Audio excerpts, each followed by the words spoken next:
put his PIN number on the screen. That's weird. I'm going to erase that, but greetings. I'm your host, Jason Miles, and welcome to another episode of This is Revolution Podcast. For all the returning listeners and subscribers, thank you for coming back. To those new to the channel, thank you for taking a moment to check us out. If you do dig what we're doing, please hit like and, of course, subscribe. It is a passive gesture that goes a long way in promoting the channel. I do want to send a brief thank you to everyone that was able to make it out to movie night last night, where we watched the 1982 steamy thriller, Still of the Night, starring Roy Scheider and Meryl Streep. Before we even got into the movie, we did about a 45-minute discussion on selling out, what is or isn't an industry plant.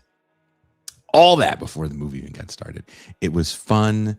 And after the movie, which didn't get recorded, we watched another movie. Not a whole one, but another one that I won't even tell you what it was because it was ridiculous. It was fun, and it will be up for you to view later for the TIR patrons for the movie night replay. With all of that said, if you dig the wide variety of programming we provide here on TIR and you want to make sure we can stay on air and join us for these movie nights and champagne rooms, become a patron or a paid YouTube subscriber. When you become a patron or a paid YouTube subscriber, you get champagne room and movie night access for as little as $3 a month or $30 for the year. You get the satisfaction of knowing your small donation goes a long way in keeping TIR on the air. Now, the question at hand, are we living in the age of anti-intellectualism? I feel confident that if I asked anyone watching this program right now whether we're living in an era of anti-intellectualism, the response would be a resounding yes. And I wouldn't necessarily disagree, but I do want to understand how we got here, whether we can still change course, and if it's already too late. Is this simply the new normal? COVID sent mistrust in institutions and expertise into hyperdrive, and we haven't looked back since. Common sense was going to trump, no pun intended, whatever the doctors said, because a virus that killed millions was ripping through major cities at a rapid rate, and something had to be done. But shutting down commerce without a coherent long-term plan devastated millions of people economically. It's been 6 years since the shelter-in-place orders, and there are still people who haven't financially recovered from the pandemic. Hell, I moved to Mexico. At the same time, internet doctors and analysis based entirely on vibes and feelings, devoid of intellectual rigor, helped create a populace increasingly comfortable with willful ignorance. But is this actually new? If you bring up anti-intellectualism to people of a certain age, they'll usually respond with, "We're headed towards idiocracy," as if the film was a warning instead of a reflection of the low cultural peak America had already reached during the waning years of George H.W. Bush. Science fiction isn't written with a crystal ball. It uses the future to critique the present. With Jerry Springer airing twice a day, the rise of professional wrestling during arguably its most racist and misogynistic period, the Skinamax-style smut dominating male media culture, idiocracy was less prophecy than indictment. But 2026 feels like something altogether different. Nick Shirley, a mildly literate citizen journalist, became a catalyst for the deadly ICE occupation of Minneapolis after spreading false reporting about a Somali childcare scam. There is nothing about Shirley's non-fact-checked reporting that should be taken seriously. Yet many people seem to interpret his Forrest Gump-like delivery style as authenticity. Donald Trump gives press conferences where he repeats himself endlessly, and the media still dissects every rambling statement as though there's something deeper, strategic meaning hidden within the meandering vanity exercise. Pete Hegseth renames the Department of Defense the Department of War and talks about global destruction like he's narrating an episode of G.I. Joe. These are not serious people, yet they influence and in some cases run the world. Higher education is now framed as elitism, and elites are blamed for everything. Why the factory closed, why the economy downsized, why you're drowning in student debt, and why AI is coming for your job. Reading takes time. It can be rewarding. But if you're working multiple jobs just to stay poor, it's easier to absorb the world through 90-second dopamine hits on social media reels. Maybe throw in a few podcast clips for a basic understanding of global affairs. Why engage deeply with anything if it can all be supposedly summarized in 240 characters or less? Once upon a time, finding answers meant opening a dictionary, flipping through an encyclopedia, or navigating the Dewey Decimal System at a library in hopes of locating a useful book. Then Google eliminated that Indiana Jones style journey for knowledge. Now, AI may or may not give you the correct answer, but it can at least help you sound smart. Meanwhile, genuine debate, a true exchange of ideas, has been replaced by pseudo-intellectual one-upsmanship, algorithmic engagement farming, and weaponized Wikipedia mastery. So where does this end? Are we actually doomed to fail? Let's discuss. And to have this discussion with me, I have everybody's favorite chocolate intellectual. He's the man of the Mau Mau Hour. He is the Prince of Miami. He is the Pascal Robert. Peace and greetings to the chat. Peace and greetings to the audience. Peace and greetings, Jason Miles. What's going on? Are you ready to talk about? Are you ready to talk about anti-intellectuals? Word. Speaking of intellectuals, she's the voice of reason, and she will be hosting TIR on Saturday, all by her lonesome. Please welcome M. Toussaint. Goddamn, that's a great photo. I agree. Great photo. I sadly don't have that shirt anymore. You know why I don't have it? Why? You. Me?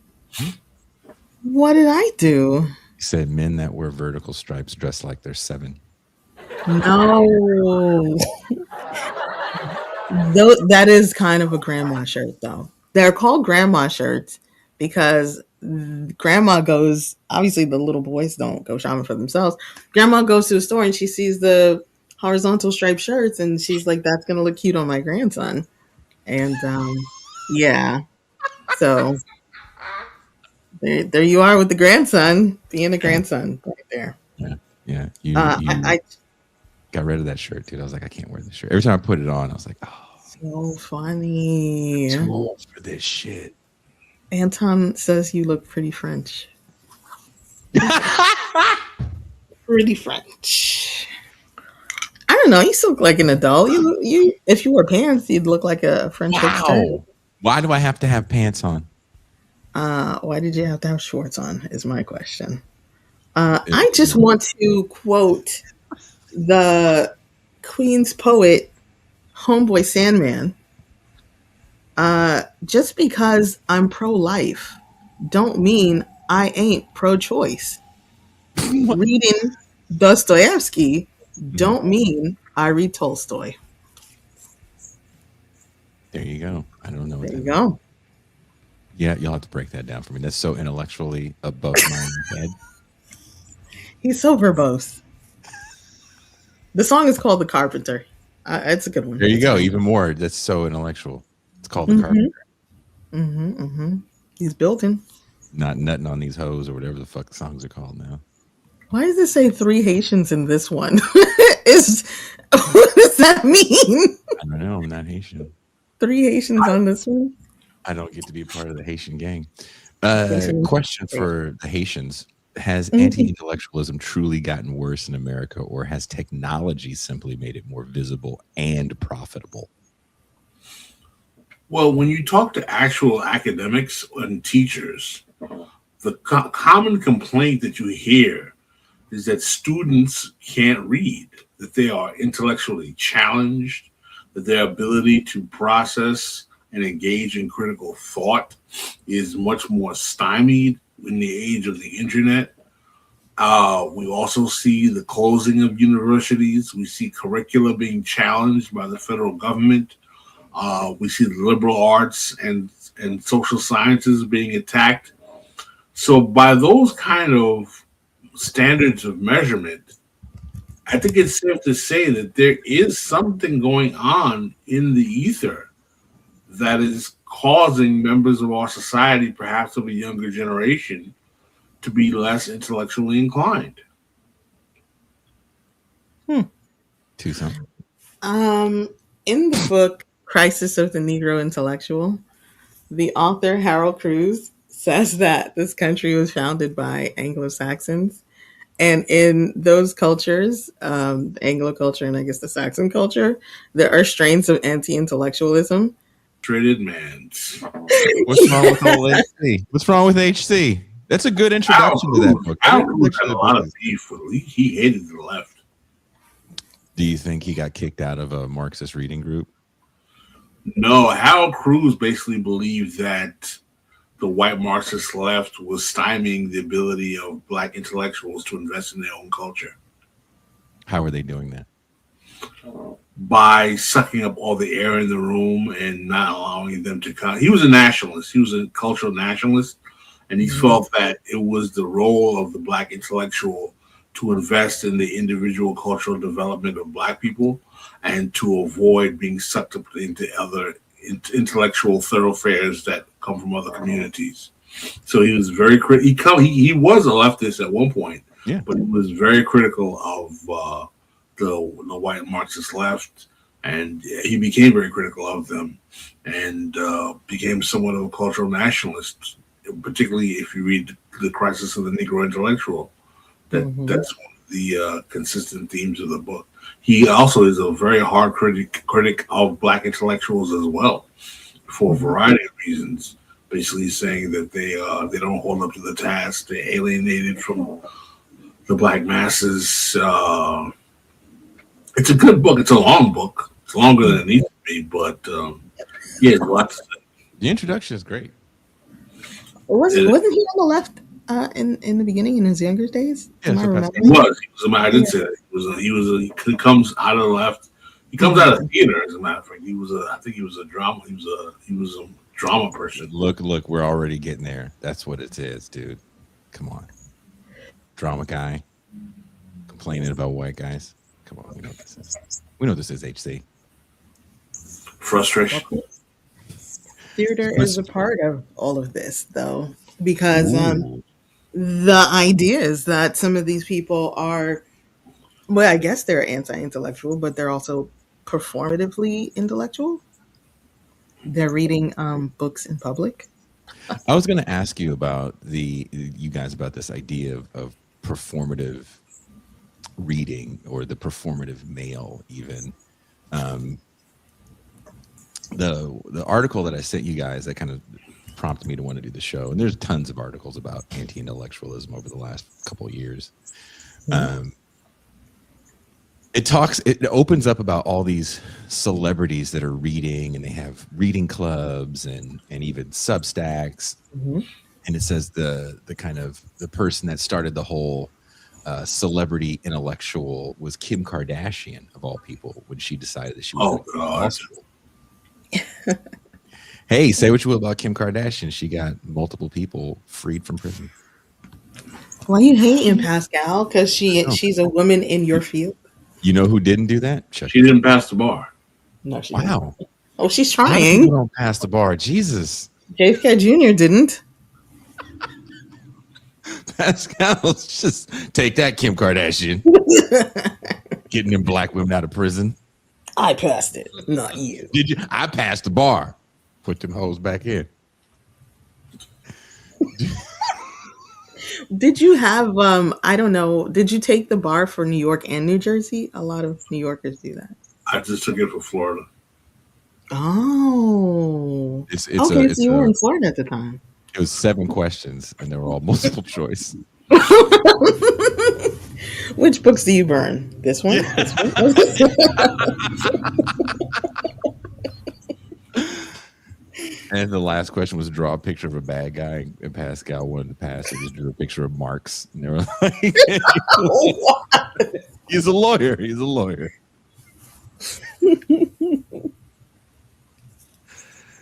Please, Florida, don't be mad at Pascal. That's not what he told us. We made this all up. Don't be mad, Florida. We love you. Something oranges, something iguanas. But is there something to be said, though, about this idea of like white intellectuals taking up all the air in the room? I kind of want to talk about that for a little bit, Pascal. I feel like if we're going to talk about anti-intellectualism, I hear a lot of that in certain areas of the black internet, the chocolatey internet, and Mm. it's always about white leftists and what they say, as if there's this consensus of white people that all say and do the same things. But do you see that as a problem as well, Pascal? Uh, I don't think the problem. First of all, I think that the problem isn't that the left or the white left, whatever that is too intellectual. I think the problem is that the left or the white left, whatever that is not engaged in enough organizing of working class people and is stuck in an intellectual loop where it's more concentrated on theory than the practical solutions for the working masses because there's this kind of I'm a cool kid, I read Das Kapital kind of energy that comes out of segments of the left that really is off putting to a lot of people that I think doesn't help solve the actual needs of working people. And I think if we did more organizing of the lives of working people, as opposed, and I'm not saying we should ignore theory. I think theory has its place. Toussaint and I were having a conversation about this a couple of days ago. I think theory has its place, but I think that to call ourselves a left of any kind of worth means you have to be organizing to improve the actual material lives of communities that are on the margins. And if you're simply just stuck engaged in theory, then you Do kind you of think it goes beyond being engaged in theory, though, and goes more to a kind of more white collar or professional type organizing, devoid of trying to organize a working class that they just don't understand? were you talking about things like DSA? Sure.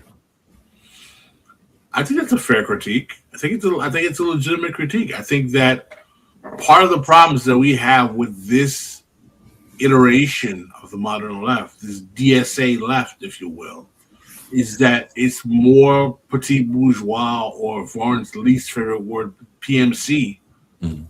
than it's more of that class than I think the left has ever been. Mhm. I think that when you look at the left of the early 20th century, the 30s and 40s, it was much more working class. It was much more working intellectuals. We had intellectuals as well, but they were working class thinkers. I think even the new left of the 60s, though it was concentrated with more proliferated with more college educated people, there was still working class thinkers as well. But today, I think the new left, because it comes out of this kind of Bernie Sanders moment, it's really proliferated with a certain kind of DS downwardly mobile PMC, overly college educated, academic debt ridden type that sucks up a lot of the air in the room, Mhm. and they don't really organize working class people. Remember the famous conversation we had with a leftist of a certain name that we don't have to mention, where we talked about organizing black people in the black churches.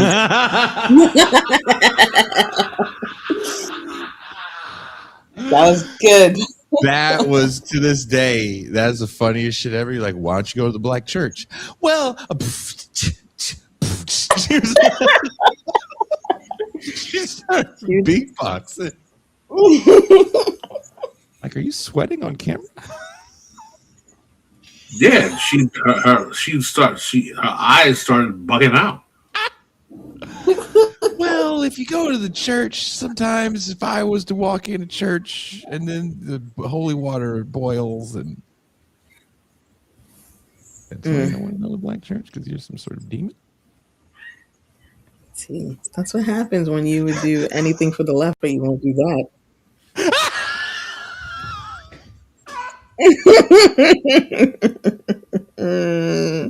I mean, you could No. talk.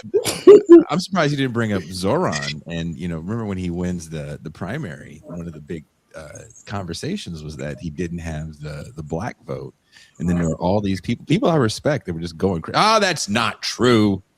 These young black guys like him. Fuck those old ones." Like, Jesus Christ. They're the ones who own the houses. Oof. Mm. Tucson doesn't own a house. I don't. Yeah. I'm just waiting for somebody to die. Then I'll own a house. Maybe. I think today's iteration of the so-called white left seems to fancy themselves intelligentsia and not the left. They want to isn't tell that what other it people. is, though? But guys, isn't that what it is? Like, we're not talking about an actual organized cadre of people. We're talking about media personalities that are white. I mean, maybe. Are we talking about like actual people in the streets organizing, like Eric Blanc? Or are we talking about Sam Cedar? I'm not shitting on either one of them. I'm just saying, who are we talking about when we talk about this white left? Like, I need a definition. I mean, hey, it wasn't the phrase I came up with. We have organizations on the left. We have DSA, we have PSL, we have parties like the Green Party. We have the American Communist Party. We have all of these parties made up of mostly college-educated folks, mostly literate folks. And a question I would ask is like, how much organizing are they doing in the trade unions? It's hard, right? Those are people that kind of, would you agree that there was a disassociation from those people with the hard hats? And it's like the hard hat rebellions of the early 70s? Yeah, and they never really looked back. Well, let's not forget, right, that pretty much with the rise of Reaganism, even I would say with the rise of Carter, the left recedes so far into the American psyche during the last years of the Cold War that when you have the birth of the third wave Democrats like the Clintons and the DLC in 88, one of the critiques that Adolph Reed lobbed against Jesse Jackson was that one of the things that Jesse Jackson failed to do was create an opposition to the corporatization of the Democratic Party from the left. He didn't challenge the rise of the DLC in the direction in which Clinton and all of those Southern Democratic governors were taking the Democratic Party. And I wouldn't necessarily simply blame Jesse Jackson per se, but that's a consequence of them there was no real vibrant left to fill that gap, to fill that void, and it, when you read Jason's piece on Jesse Jackson and you read Adolph's subsequent piece on Non-Site, we asked the question in retrospect, why is the contemporary left so fascinated with Jesse Jackson today and waxing so rhapsodic about him? Because for a lot of them, he seems like the furthest left that they've ever seen since the 60s. Is it because Black people also kind of win this cultural battle that you talk about with Black Power, and that's how it's always going to be kind of immortalized for people of what any sort of like important Black political thought looks like? Martin Luther King totally gets defanged by the 80s. And to some degree, we can probably all agree on this, that the civil rights movement becomes about kind of individual gain, right? Like we need class politics. Well, yeah, and the class says we need more Black representation at the Met Gala. We need more Black people on television. We also need more Black people in Congress, more Black people in political seats, and more Black people in your administration, Bill Clinton, Jimmy Carter. We need more Black CEOs, right? That's Jesse Jackson's thing. Even when he dies, his son made a statement about that. How many CEOs, or C-suite executives, his dad got put into work. Yikes. That's a metric. Do you feel that way though, Toussaint? That people, if you don't have a beret and you're not saying kind of kill Whitey, like it. There's this thing when you watch a movie like Forrest Gump, for example, right? There's the white people listen to these black people yell about kill Whitey for the most part, and that becomes the kind of cartoonish vision of what people think the Black Panthers were. And it's like, well, they weren't just sitting there yelling at white people. In real life, they were trying to raise money. And it's really hard to raise money when you tell people to go fuck right off. True. So I think the conversation might have sounded a little bit differently. They hang out with some rich folks. Yeah. I don't think they're telling Marlon Brando, you're a bitch nigga. No, I don't think that's how it works. I mean, I don't know. I like the idea of Jesse Jackson having spent all the years between his death and Martin Luther King Jr. getting assassinated, reading bell hooks under a tree or drinking matcha. With his crop top t-shirt. It's being performative. Wearing my crop top t-shirt. But I think for Black people, it's a pathway that's given to you to be performative, which is why Beyonce can do her Black Panther thing at the Super Bowl very easily, and it's legible. People know how to read that. No pun intended. But one of the famous Harold Cruz quotes is that one of the things about white people is they all think Black people are storming the barricades ready for revolution. Isn't that a problem for the Theo Huxtable Black people? Like, there's Theo Huxtable Black people in even this media space that we're in. They shall remain nameless, but we know who they are. And they always sound so angry and revolutionary. And it's like, but, you're just the teacher. Calm the fuck down, man. It's okay. I think there's, not to be that guy, but to be that guy. Sometimes an oversized reaction to so-called microaggressions. People act like German shepherds are being sicked on them and fire hoses and stuff for being accused of plagiarism in college. Like, it's not the same thing. You are not Fannie Lou Hamer, sir. But is this the moment that we're living in, the reaction of that time, right? Like as I talked about in the opening, we really did have this kind of rise of low culture that is bottom up, that really took over this fringe bullshit that took over for a moment. The Obama administration comes in and kind of lays waste to it, and we goose step in to PMC professionalism.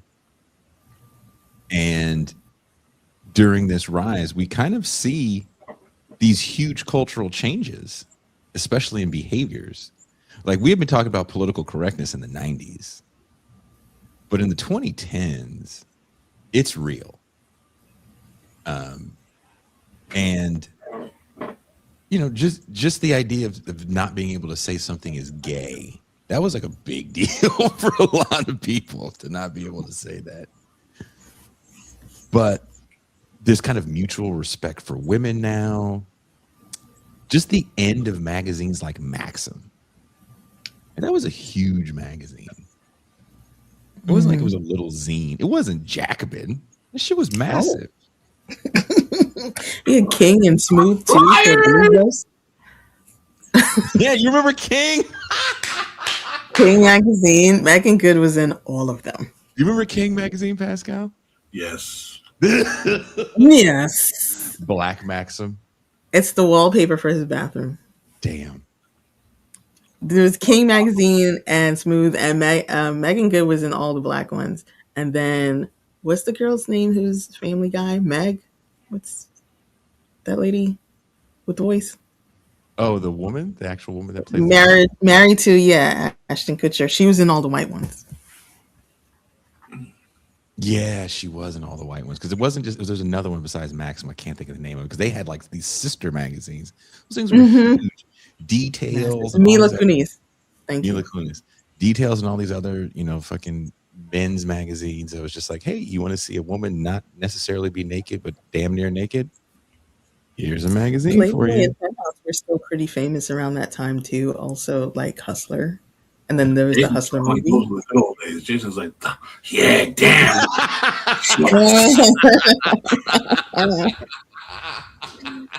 We want to see Ricky Lake spread 'em.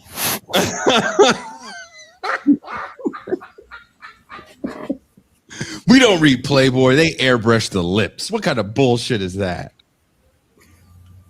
Not trying to jerk off to a Barbie doll. But that was like normal. That was It was normalized. very. The turn to say this isn't cool anymore. Just think about the movies that came out at that time. We've been talking about this for the last few weeks on the show, or at least I've mentioned it. Stuff like American Pie. Mm-hmm. The guy fucked a pie in that movie. I saw that in the theater. He paid money for that. That was a big movie. It What? wasn't like a fringe thing that it happened on cable. No, Austin Powers and all this goofy shit. Yeah. Will Victoria's Ferrell. Secret fashion shows. Who? Victoria's Secret fashion shows. Oh my God! Remember All that? those models were really big at the time too. Like Cindy Crawford. No, you're talking about She's the 90s. Giselle. Is that her name? Giselle something? Giselle Bundchen. Yeah. Is that the one that Tom Brady married? Yes. Yeah. Victoria's Secret fashion shows were like the biggest thing around. Mm-hmm.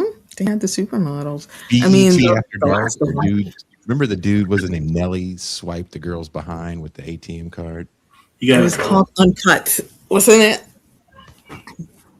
Would you say BET Pascal Uncut. got her pregnant that way? I said he got in trouble for that. Trouble by who? His mama? Black women were very upset. Oh, they let it go apparently. Mm. I mean, they might have been upset way after the fact. When, again, that moment happens when it's like, hey, you can't do the after dark videos and this shit isn't acceptable anymore. Women are real people. It was so weird because you don't expect it from a guy like Nelly, the country grammar guy, singing double Dutch rhymes. That guy.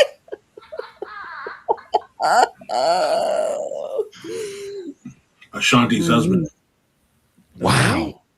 I remember seeing that video. My first thought was like, well, I don't think we can get any lower than this. Dude, they all look like they knew each other and were good friends the whole time. Like, that's what you do with your friends. It's like, you're just hanging out with your friends, swiping your ATM card down the cracks of strippers' asses.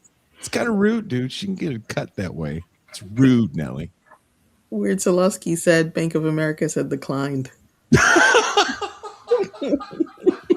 And the culture declined with it.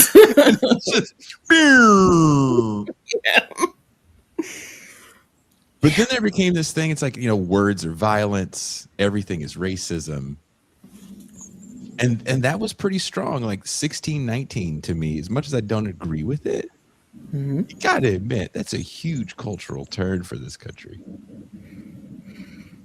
It is. I mean, you get the rise of a whole section of Twitter of like, dare I say, PMC, Black folks who are educated, but also, I guess, apparently their parents moved them to the suburbs and they grew up in like, I don't know, white enclaves in the suburbs or something. And being Black for them was a struggle, and all their life they had to fight.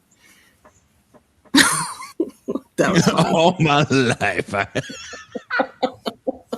And they like Bridgerton. But Pascal, the moment I'm talking about, like, we make this huge 180-degree turn where now everybody has rights. We recognize that, What? You've been discriminated against, Tucson? Is that what happened? Everybody has rights. That just sounds so funny. I mean, God forbid, everyone has rights. What the hell? everyone has rights? Like fucking walking around with rights? It's like, hey. Now everybody has rights. Hey, we're not going to beat the shit out of you. You have rights. Except Take we my will. hand, get pulled over. Hello, Mr. Officer. It's okay, Mr. Miles. You have rights. It's okay. It's okay. Put your hands down. It's fine. It's totally fine. We just wanted to give you a gold star. That's the only reason why we pulled you over. Just want to give you. Not going to give you the same ass whooping you always got. It's different. You have rights. No? That's wild. You make it sound like an STD. Well, I think that as much as we may talk about everyone had rights, there was still large segments of Black and brown people that were living on the margins in terms of, the post-crack epidemic era. Black life for poor and working class Black folk was becoming precarious. And even for some middle-class Black people, with the loss of wealth during the subprime mortgage crisis, a lot of cats lost a lot of dough. But what comes off after that, right? Obama, and everyone was like, yay, they took the house. I think they took the house as he was walking into office. It's a little different. Yeah. It didn't happen just like that. Because I know my shit was gone way before that day he got in office. But how much do you think the post-COVID distrust and expertise was caused? I'm sorry? What did you say, Tucson? Are you waving to someone?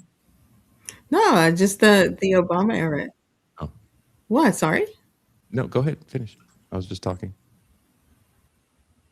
No. I think just if you weren't there or if you were adult at the time, it would be hard to explain the Obama era because it was a feeling of everyone having rights and everybody suddenly being represented, even though they weren't, and whatever that means. But people really felt like things could change. Even the biggest hard rock lefties, a lot of them also went in for the hopey changey. Yeah. I mean, again, this country's been pretty fucking racist. Massive tone shift. Yeah. But no, this country's been pretty racist. And to have this Black guy named Barack Hussein Obama step into office, regardless of his politics, just off the, wow, okay, well, maybe there's a change. That's understandable. People that, I feel like people nowadays that have all the Obama hate, it's either people that didn't grow up in that era or it's just cool to say fuck Obama and to not really understand, to live it, like you said, to live in that moment where there really was hope in the air for something.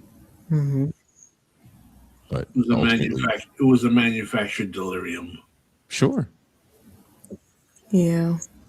He had amazing graphic manufactured design. delirium, you would hope you'd get something more out of it than just Black Lives Matter, right? Occupy. That's before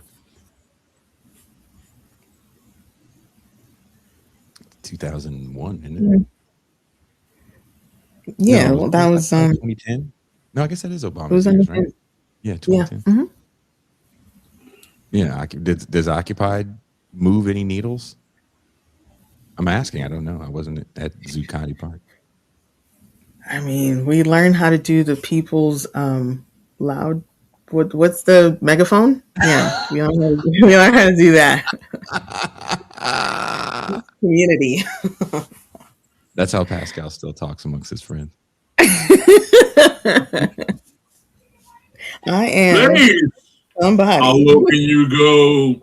Death row? What a brother knows. Is that what you would have done with?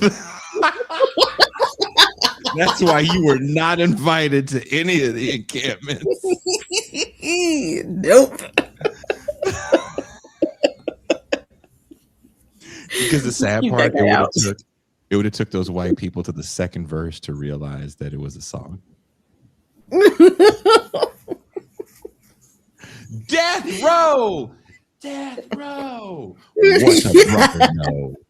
What a brother, no. You're like, wait a minute. This sounds familiar. Is this Baldwin? It's Baldwin.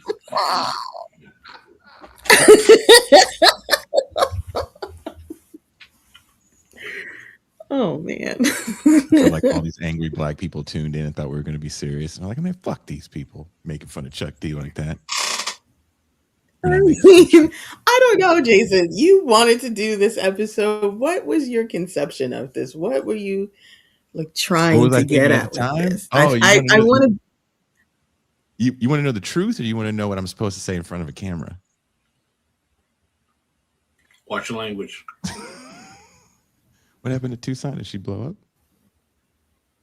Oh, can you stop? Yeah. You didn't say whatever you said was all muted. Drink so much. Whatever you said was all muted. We didn't hear anything you said. Are you talking to another person and not us? She's rolling a blunt. She's doing something. I think she's back in the bathroom again. She's no, it might like the stream is like breaking up for me. I can't hear you. Oh, I said, do you want to know? You just look mad at me. That's all I know. No, you just started. I asked you a question and then you disappeared.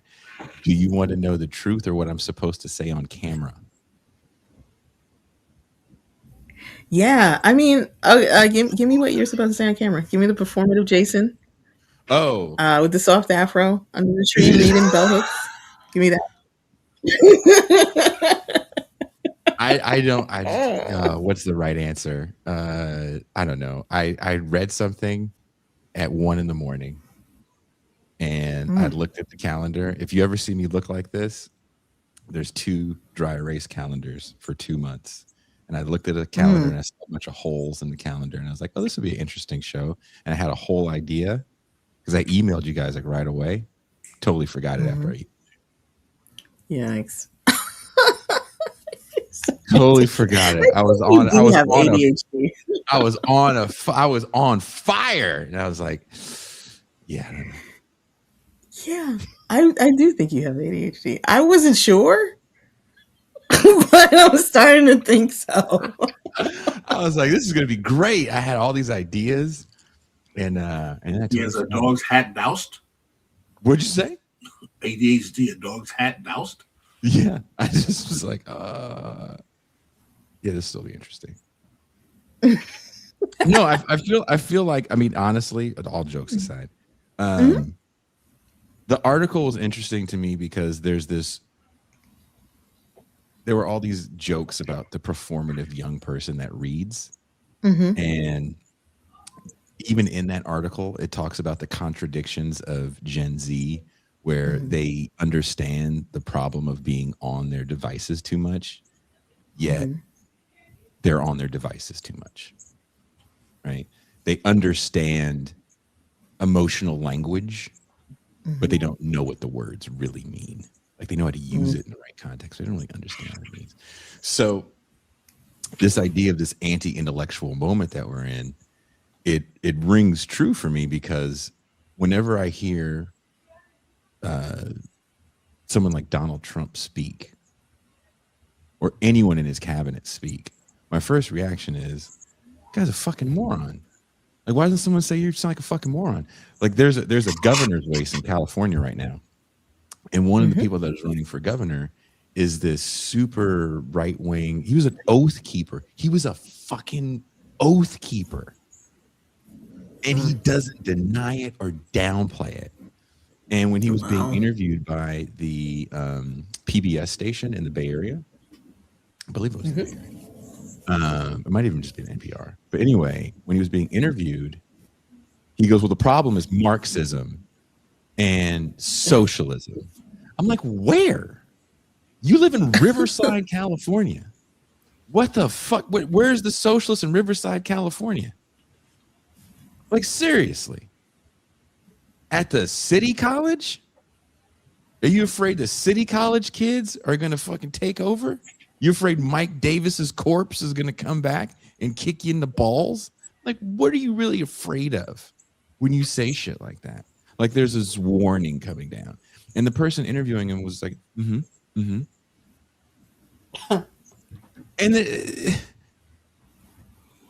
we would have laughed these people off of a stage 40 years ago. Even when Ronald Reagan accidentally said, I think we traded arms for hostages, the mediator was like, did you just say you did something fucking illegal? Hold up. No. Did you just say you did something fucking illegal? And he had to address it. He still won. But it was still like, hey, we have to hold on 1 second. We don't even get hold on 1 second anymore. When TMZ is asking the most important questions in the room, there's a problem. We have a problem. If this Nick Shirley guy, who really Forrest Gumps his way all over the place, just as tarded as the day is long, there's not one thing he's ever said that is true.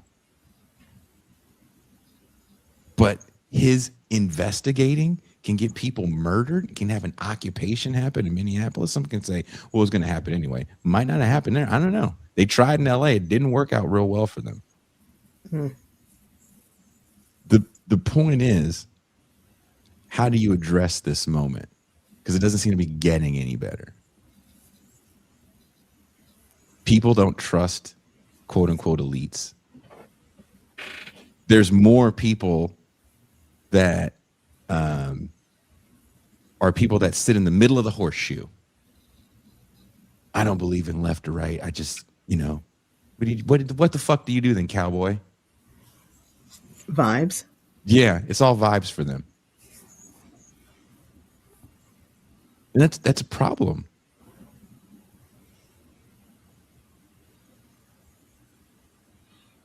I agree. So that's why I want to do the show. Yeah.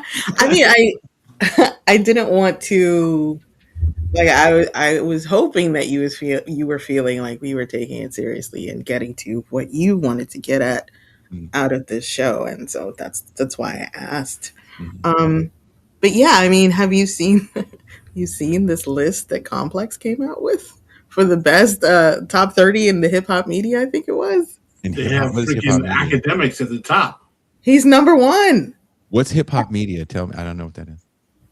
Have you ever seen academics push back on? Wait! You did something illegal?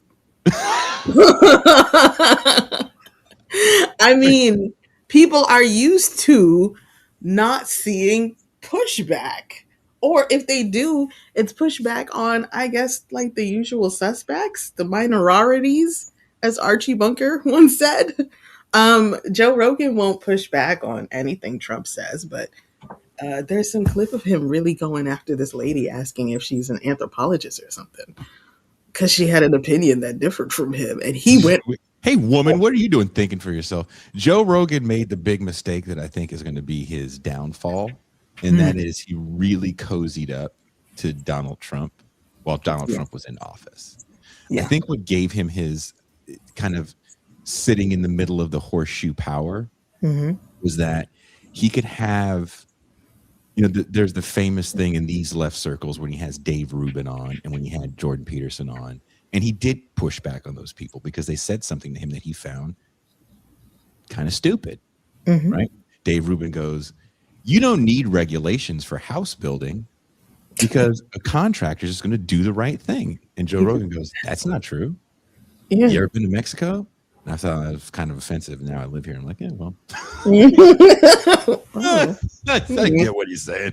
And then Jordan Peterson was complaining about equality of outcome, and the one guy is going to fuck all the chicks. of course. And Joe Rogan pushed back on that because he thought that was kind of a silly concept. He had Bernie Sanders on. He had Ben on. He had what's the black guy with the hair? Neil deGrasse Tyson. The other black guy with the hair. Cornel West. There you go.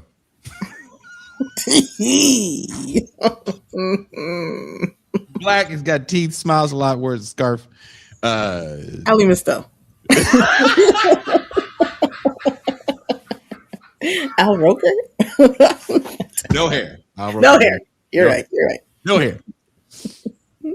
So he can say, I've had both sides on, and most of his shows aren't political shows. They're just dudes talking about stuff. Aliens and pyramids. Cat Williams' show didn't get super political. It just was horrible. Yes. So I think when you align yourself with the political figure, for a lot of people, again, the mistrust and everything, you lose some of your power. Like, I've never understood where people go, Hassan Piker and the Democrats need to form a union. Why don't they take Hassan and cradle him? And the fascination with this guy, Hassan Piker. What? There's been so many articles about him when he got interviewed by the New York, and this is the Democrats need him because of this. I'm like, you lose your power as the guy outside of that when you're cozied up to those people. You never see Amy Goodman chumming it up with Hillary Clinton. It's not like they don't come from the same class. It just doesn't make sense for what she does to do that. I mean, there was a time when there was like a line of demarcation between, I want to say, maybe, like celebrities and politicians and journalists. Like, there was more to journalism when I was a kid, I think, at least. And it was mostly boring, and I appreciate that. I very much appreciate that now. But, I mean, things got really dicey when they started to manufacture consent for wars, like a lot. Yeah. And it was obvious, and you could see the seams showing. And then you had people like Jon Stewart pointing things out, and you couldn't ignore it. These people are literally embedded. They're in bed. I kind of want to push back against the notion that there have ever been any halcyon days of, the intellectual journalists. That's fair. I think that throughout the history of the United States, these institutions are part of capital, and capital protects the interests of capital. And I think that within the bubble that is American empire, it's only going to go so far in terms of challenging the status quo. I mean, you look at someone like Noam Chomsky, who was not exactly in the graces of the left today, but he was considered like the cat's meow. He was a deity for the most part. For so many years. Yeah. But when you look at what Chomsky was saying, I mean, it's not like ridiculously, insanely revolutionary. It's just that he's challenging narratives of the status quo, because he's like, these people manufacture. I mean, he wrote Manufacturing Consent years ago. That wasn't about contemporary media. That was about media like in the 70s, the 80s. 90s. I agree, but do you feel like it has increased? I think since the war on terror, it's gotten much worse. I mean, don't forget, after Vietnam, there's a whole period of time in which the United States doesn't have any real military conflagration up until pretty much the war on terror. Mm-hmm. You're just going to say fuck. Oh, and don't forget the first Gulf War. And Grenada. Grenada was, killed a leader of an independent country for no good reason. Business as usual. But yeah. I agree. Yeah. So what are you saying, Pascal? I remember there being a time in America where, for Generation X Americans, if you asked them, do you ever believe America would go to war again? They'd be, no, why would we go to war? Are you crazy? That's ridiculous. The idea of going to an actual full war. We've been at war so long as a country that I don't think people can even remember a time. There are people alive now who cannot remember when America was not at war. My kids. Yeah. My kids, their whole lifetime that America's been fighting somebody. But they haven't had to worry about a draft, so it's happened in the shadows. It might as well have happened in Narnia to a lot of American youth. There was a time where, like, say, World War II, everybody was sort of affected by it. Everybody knew Johnny we used to go to school with was sent away to war. What was happening was that the cost of being in the military and losing a family member, the brunt was being borne by fewer and fewer families. To the point now where we get into these quote unquote conflicts, and a lot of us might not know anyone. It's like the same families over and over. Um, No, I looked up at the chat as you were talking, saying something. Tim serious. chat. I know. Yeah, Nuri said the Narnia Wars were no joke. Chat is kind of on fire tonight. The chat has been making me laugh this whole time. That's why I try to get in the small screen so you can't. They're also reacting to my brand new avatar. That has been. There's a lot of shit right now with you people. When you think about that, not just knowing someone that might have died, but now mom has to go to work. We have to move. We can get a house now. Like a lot of things change during that time. It's really fucking crazy, right? You have this massive draft. All these Negroes just moved in your neighborhood.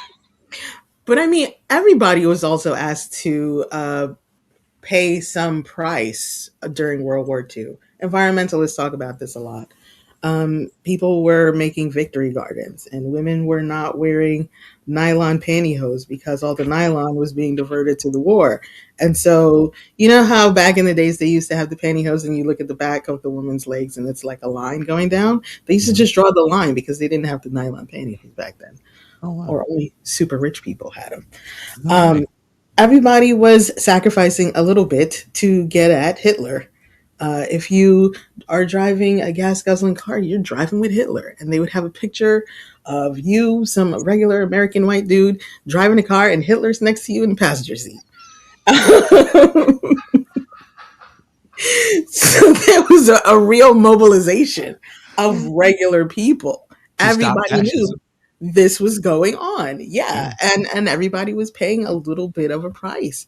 And you know, the United States was like, yeah, let's not do that. Let's dial it back and do whatever we want regarding bananas just for decades. Let's do that. I mean, also we took no real damage continentally, right? So it's like, wait a minute, Europe is what? Yeah, I mean, oh shit. Yeah, Pearl Harbor, and then that's kind of like, you know, mainland doesn't really get attacked here. But then you have the World Trade Center attacks, and then again with 9/11, and the game changes. The United States is not used to this kind of behavior. The game changes, and I think that game changed so long ago, right? It's over 20 years, 25 years, that people forgot how much we lost.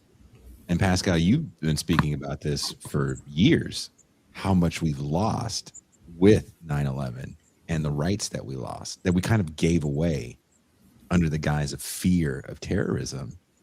And there were a lot of people that were on board with that war on terror, like you were talking about with Hitler in the passenger seat, right? There's a Muslim in the passenger seat. right. And then we get the terror warnings, and everything is terror, and Americans get something that they don't like to get, which is inconvenienced. Cornell West said, United States, welcome to being niggerized. Now you are in fear of your life, and that is what terrorism is. Did he say it with his hand in the swan position? Say it, United States. My hand is in the swan position. Take off your shoes, nigga. That's how you start your poem, and people do this shit when they're just take them off. So now you knows what it's like to be me. What I can't see is free, and that's all I want to be. I don't never stop Jason from doing that. I think it's so funny. Look at your vines. I'm like, what? What does that even mean? Where are your poems? Where are your poems? Where are your poems? And it's just white people like this. Oh, yes. Well, I used to really like a show called Person of Interest. The main character was a young Jim Caviezel who was fresh off playing Jesus and being a weirdo. The show came out in 2011, and I rewatched it again a few years ago, and I was like, why are these people so paranoid? This is a show that came out post 9/11, and it's about surveillance and, this big machine that's controlling people and people in the government protecting the machine. And at the time when I first watched it was super relevant. Yes, great show, Nuri. It was a fantastic show. But watching it again, I was like, damn, man, these people are really concerned about these cameras. We've gotten really used to that kind of surveillance. We surveil ourselves. Yes. Like I remember my kids were telling me one day, they were talking about watching what they say when they walk down the street because they know everybody's got Ring cameras. Mm-hmm, I was like, does that make you, like, you think that's cool? They're like, it's just what it is. I'm like, what do you mean it's just what it is? Don't you ever what it is me and be okay with that and be my fucking kid? What the hell's wrong with you? What it is, ho? What's that? It's just what it is, daddy. Here on the black hand side. Yeah. On the black hand side. Okay, now go be Asian. But that's life. And to bring it back to our topic, people being performative, people are constantly being perceived and seen and recorded and uploaded to the internet. And it's gotten to the point where this performative reading in public thing, people are like, if you were really serious about reading, you would do it in your closet with a flashlight and not tell anybody about it. Anything else is like you're asking to be taken a picture of and uploaded. And it's that's what life is now. That's what I wrote about a few years ago for Damage Magazine about, young men and steroids. Like, we are in a whole different era of surveillance and kind of being always on camera, on camera. There's no more candidness in a picture because you're kind of always being recorded. When that kid clavicular, and they're like, I don't think he speaks for the trees, but I do think he's an interesting lens onto a moment when he says, can you believe there's a person that went on a date and didn't live stream it? Why would you do that? But there's so much shit that's live streamed. I mean, he's also monetizing it, and the algorithm also likes it. People like being liked. I've never seen a person that's like, I hate being liked. And if you say that, I don't believe you, right? My dad used to say that. And I understand, too, because people like to tell us their problems out of nowhere. I don't like being liked like that. That's been happening. I don't know what about it is about me when people are just like, oh, like, hey, how you doing? Like, oh, man, I've had the worst day. Sir, I don't know you. And they go, you look like you have a kind face. I was like, what? Do I look like an asshole to you? Yo, as my cousin said, if I say, how you doing? Your answer should be as long as my question and no longer. Please. How you doing? Fine. Bye. No, that's not what happens to me at all. I don't get that either. Hey, how you doing? Oh man, my mom died. Oh shit, I'm gonna have to listen to that, aren't I? Exactly. Sounds pretty horrible. For Father's Day, I bought my dad this shirt, this beautiful teal polo, and it looked fantastic on him. And he was like, yeah, I can't wear this. I was like, why? He was like, when I leave the house, people are going to see me and then they're going to talk to me. I can't wear this. You don't understand. Misanthropic much? And it's true. He was the mayor everywhere he went. And yeah, people do that to me too.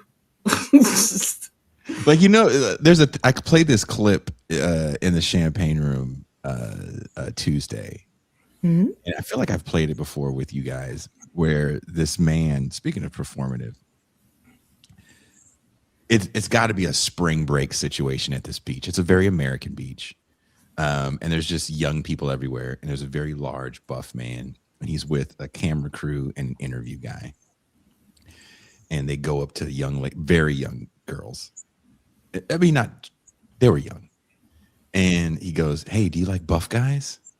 And this one girl goes, because she's going to say the opposite of whatever the cameraman asks her, right? Because she looks, there's a camera in her face, there's an oiled up buff guy. Whatever they're going to ask you, you're going to look like an asshole, right? So just either say nothing or say the opposite. So they go, "Do you like buff guys?" And she goes, "No, I like skinny, scrawny guys." And the dude's response to her is insane. He goes, "What about multimillionaires? What about 8 inches and thick?"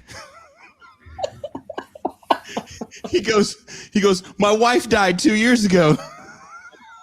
The trauma dumping guy, yeah. Like, what is wrong with you, sir? Then he goes on and talk about his daughter died. He's like, "I'm honest, faithful, and good person. Guess that's not enough for you because you only like skinny, scrawny guys." And I watched that too many times. I watched it enough that I kind of want to make it part of the soundboard. It's just so funny to me.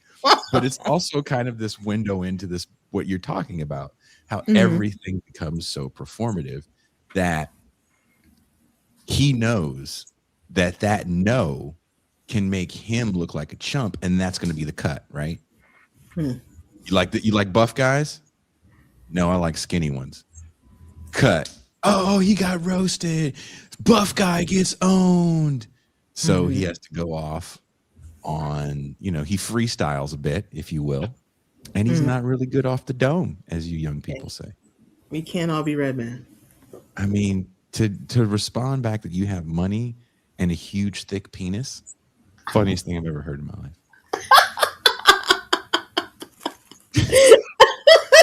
You're so ridiculous.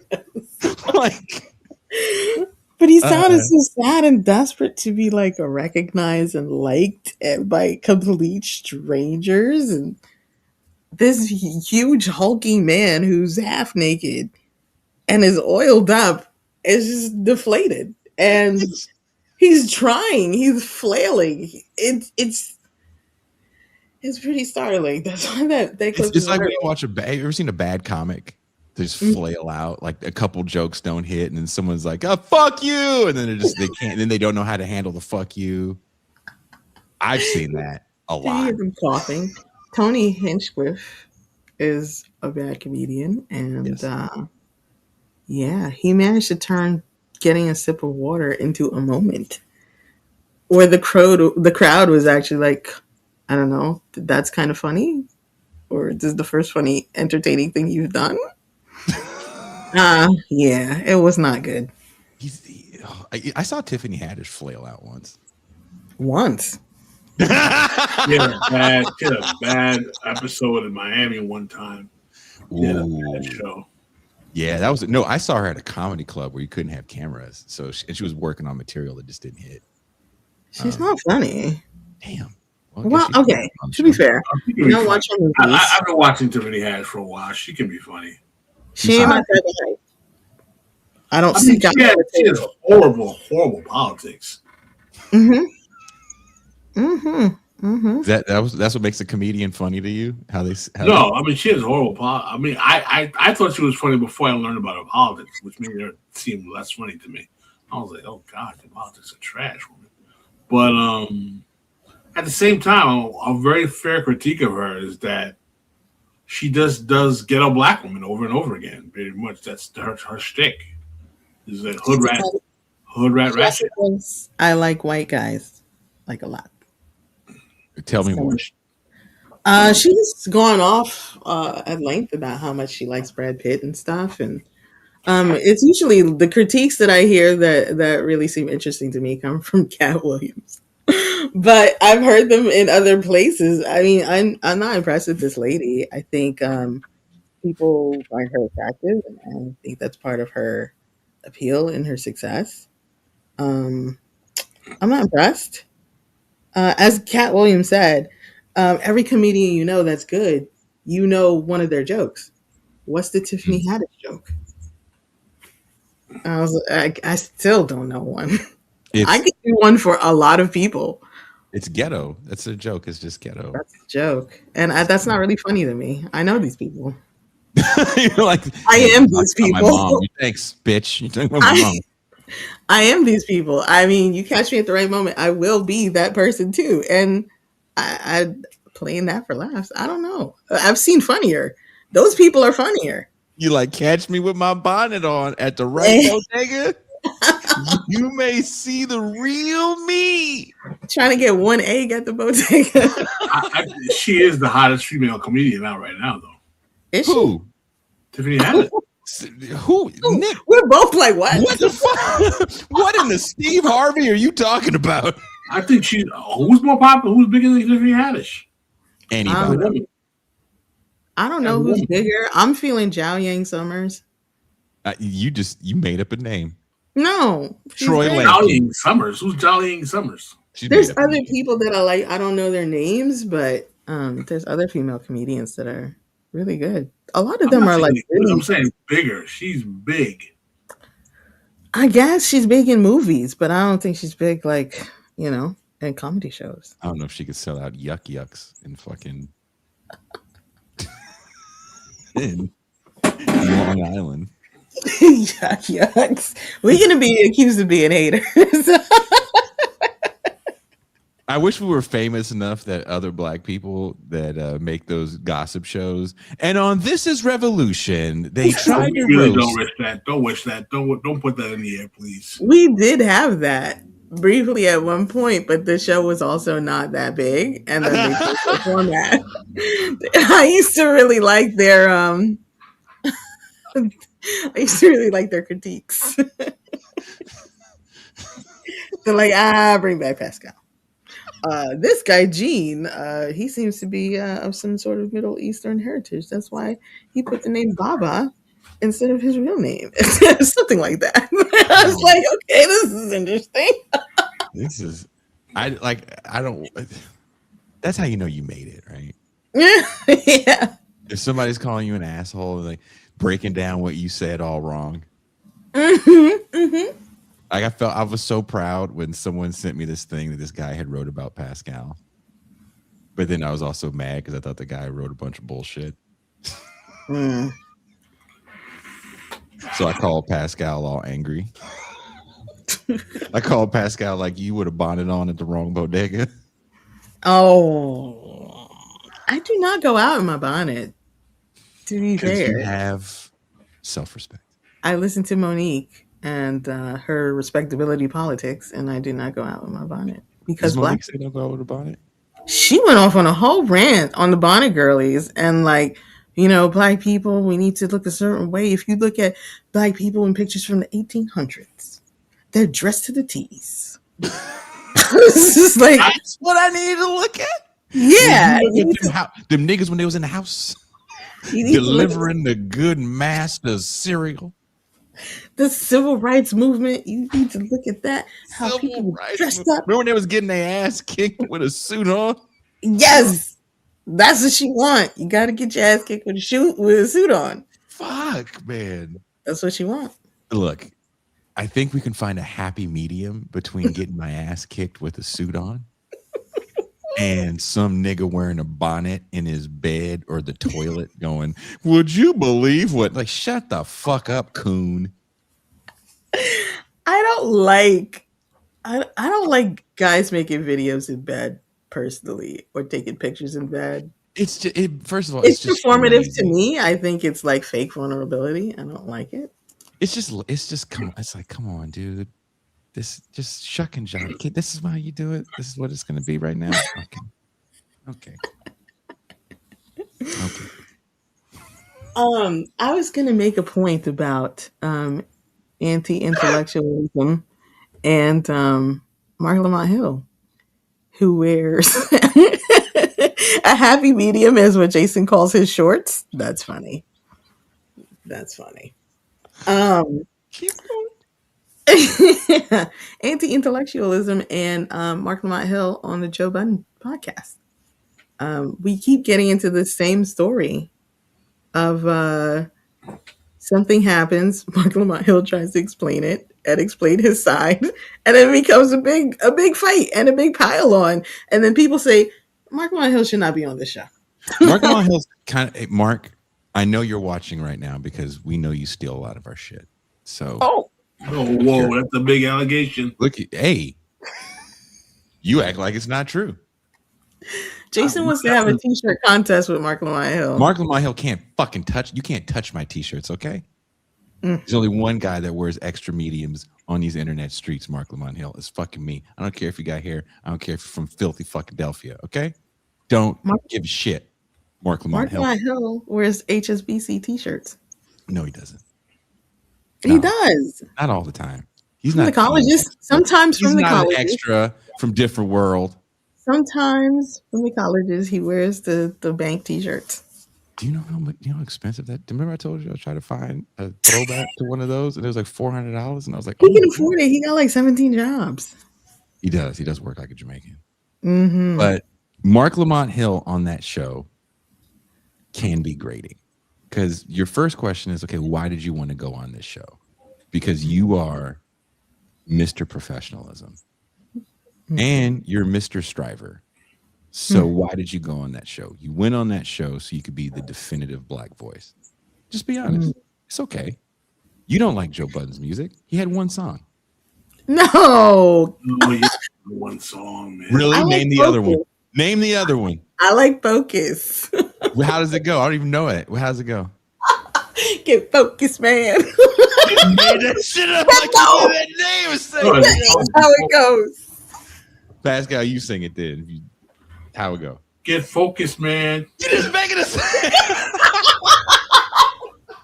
It's the real song. Man. No, making all this shit up. He's got one song.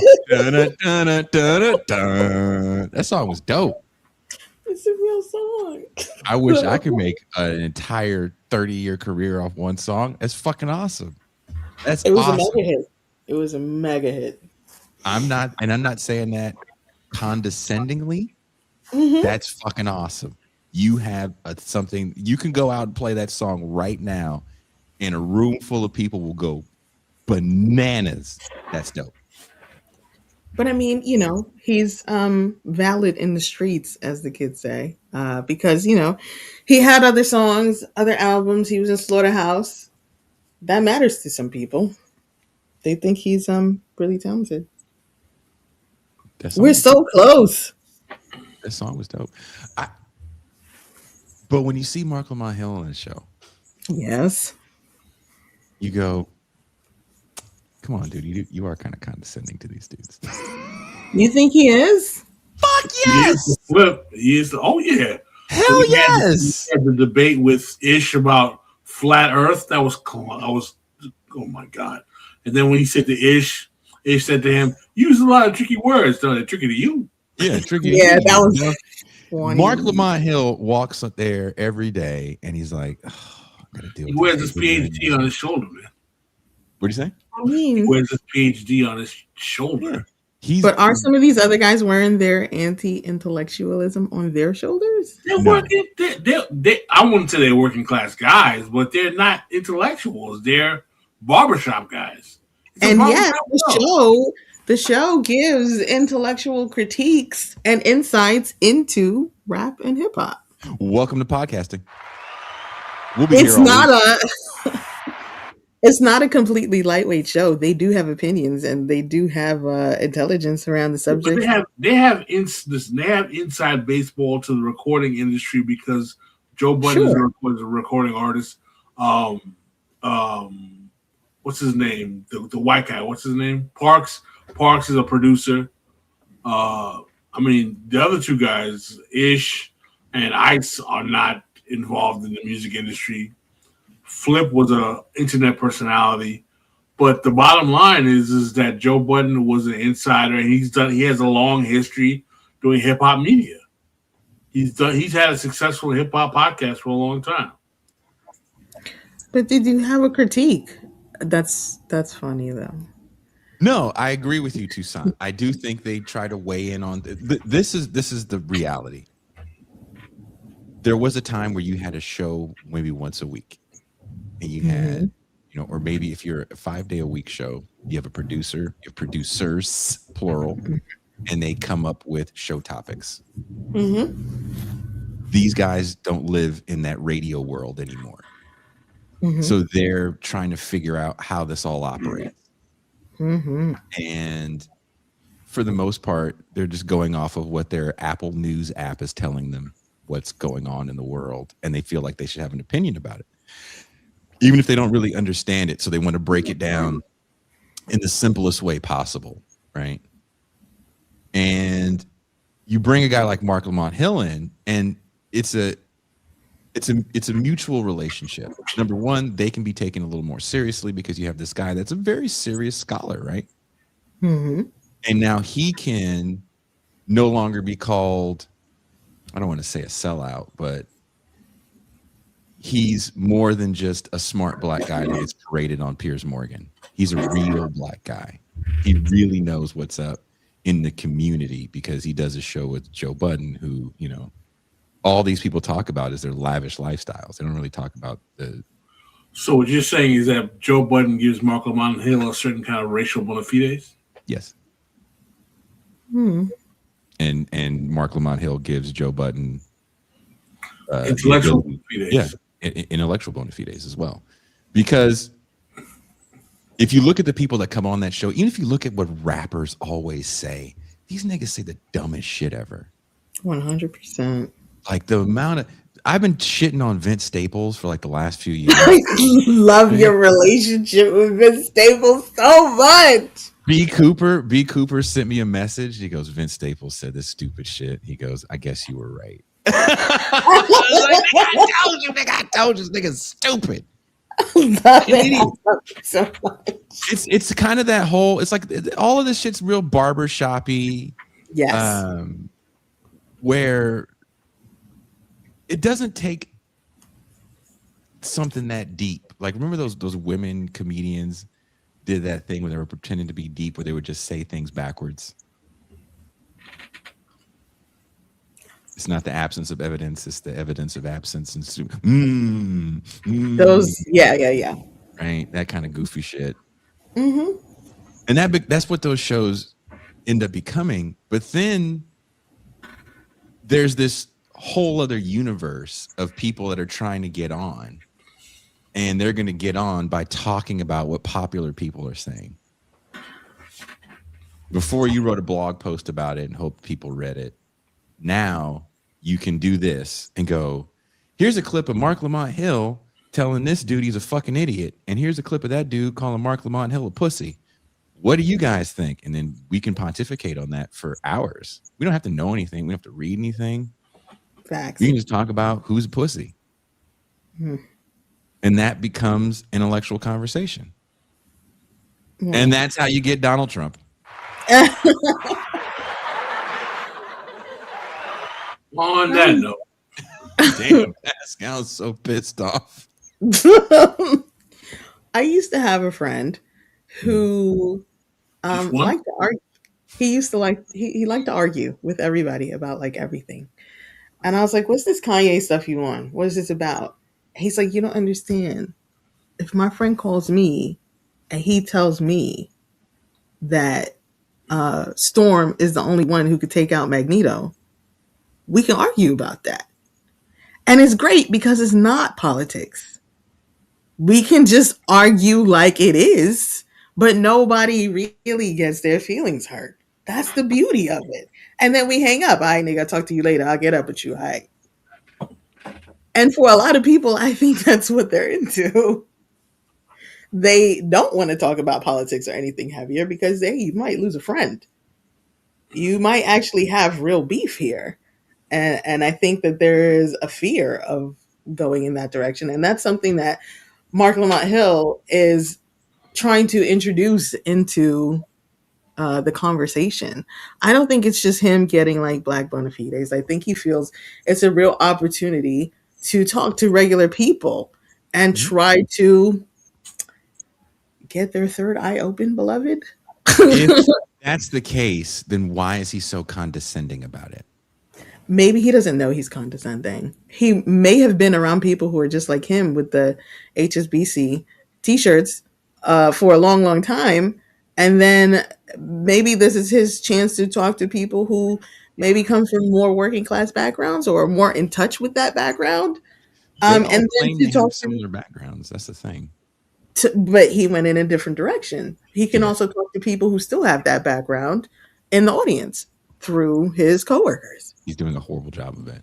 He may not know that. At a certain point, you have to know. Also, too, it's one of those things. It's like, well, who do you think he's talking to when he leaves that show? Who is he trying to impress? His other black doctorate friends? There's a lot of them. They come on this show.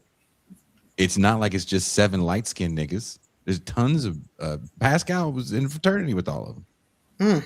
Oh, wow, all of them, really? All of them.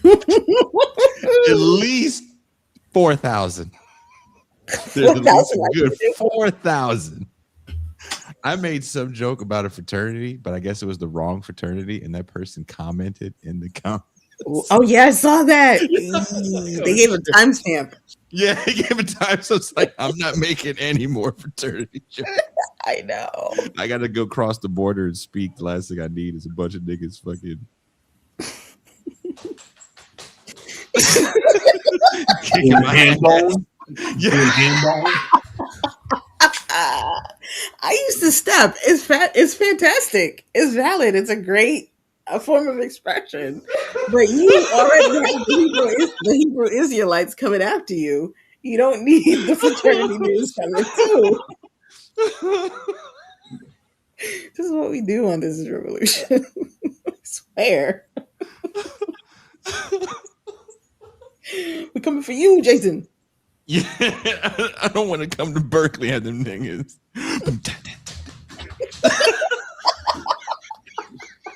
Y2C, your black ass. Y2C, your black ass. Back to Mother Mexico.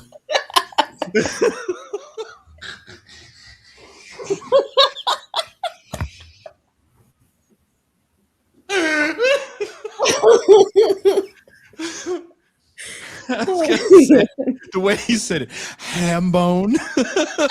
How dare you disrespect? Oh. See, maybe Mark and Hill need to take notes from young Pascal here. Like, Mark Lamont Hill is in his own fraternity. Like of himself? No, he's in a fraternity. he's in a fraternity. He's with the guys that twirl the canes, man. He's with the ones with the canes? Yes. Really? Are those your sworn enemies? They're not my sworn. This is not like He-Man, man. What are you talking about? Pascal is Orko. Oh, I'm still laughing at him. Does stepping come from ham bone? Is it? No, stepping doesn't come from It's not, wait. Can we start a whole rumor about the legacy of black college stepping starts from the slave tradition of ham bone? Stop. They recorded their dances in their cornrows.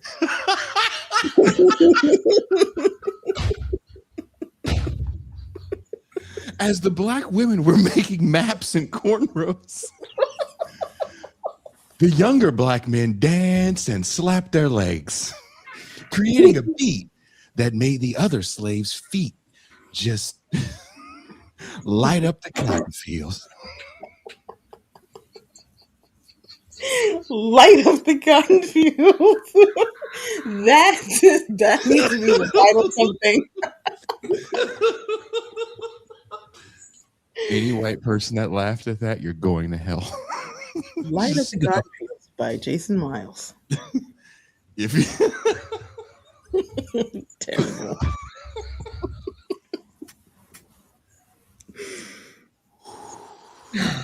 mean about I nothing? can't get Pascal's face. I just looked up at his face. It's just so sad. And on that note, Look at it. He's so I can't. No. Wait, This can we is just why laugh? we're not on the Joe Bud podcast. Pascal. I wanted to ask you. I wrote 10 serious questions. I asked one. It devolved into what white people do. And then we shit on Mark Lamont Hill and Joe Budden for a half hour. I didn't shit on them. I think no, I didn't shit on them either. yeah. Oh, now you guys look at him hand boning out of it now.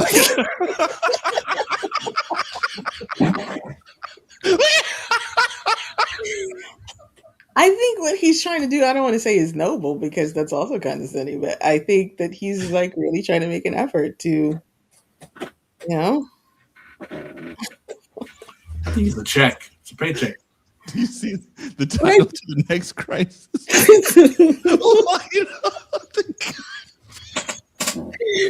Ridiculous. I know the cotton feed. Somebody said white people drive like this. Do, do, do, do, do. It's so dumb.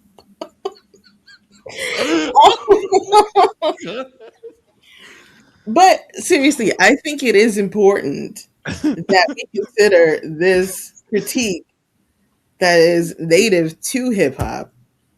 I think that's important, and it needs to be like reinforced. We need to have opinions, and opinions need to be okay. I got into this argument because I was telling my friend about my comments about Common, and he's like, "But have you heard blah blah blah blah blah blah?" I don't even remember what he said, and I was like, "Listen, it's okay to not like a nigga. It's okay." It's okay. It's okay to not listen to somebody's whole catalog before making a decision. I don't like this nigga. It's okay. You really don't like Common, man. I like his song "The Light," but maybe not That's so the much of song him. you like? Yeah, That's the song. 30 years of music, and you like the corniest fucking song that guy's ever written? It's because of the sample. Maybe there's another one that I like. I don't know. I don't. You like the abortion song with Lauryn Hill? The abortion song. It's sad. Lighting up the cotton rose. What? Yeah. What's going on, Jason? But yes, it's never really considered an element, quote unquote, element of hip hop. And I can understand that you don't necessarily want to get the magazines and all this stuff involved. But the source had been around for a long time, and we did respect the five mics, and we did have our own critiques that came from within the culture. It was never supposed to be a kind of a dumb, ignorant thing. That's why they were wearing the big glasses back in the day. It was supposed to be cool to be smart. That's what I heard somewhere. When did it stop being cool to be smart, Pascal? In hip hop? Yeah. Pascal, since it started, I don't. Them niggas just wanted to party. Are you ready? Are you ready to go, Pascal? Do you want to go? Hey, man, I'm here for the ride. Okay. Well, there's one. Okay. Before we go, I can't play the video because we're gonna get the show pulled. I don't want to do that. Before we go, Mark Lamont Hill's already going to pull the show. Mark Lamont Hill is going to be in Berkeley when I'm there. Something bad's going to happen, or somebody that knows Mark. I know Mark very well, and he did not like what you had to say about him. I would so not be surprised if we're one degree separated from this guy. Pascal was on the fucking show with the guy. Were you? Show? I was never been on a show with Mark Lamont Hill. Yeah, you were. What show was that? Oh no, you were on his channel. My bad. We're making shit up on Pascal. But Pascal be on shows with everybody. He do be on shows with everybody. Pascal's on a show with fucking FD Signifier. He's everywhere. I'm not mad. Tucson, we made a joke. I think it was the last time we were on a Champagne Room about, or maybe it was a main show about the music that Black people used to kill each other to.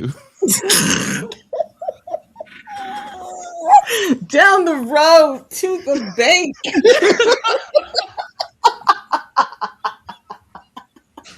Milk is chilling. Kids is chilling. What more can I say? Top billing. I was like, I'm on social media, and Force MDs shows up on the screen. I saw he posted that. Why? Force MDs is they're all wearing the same outfit. They look like college dudes from the 50s.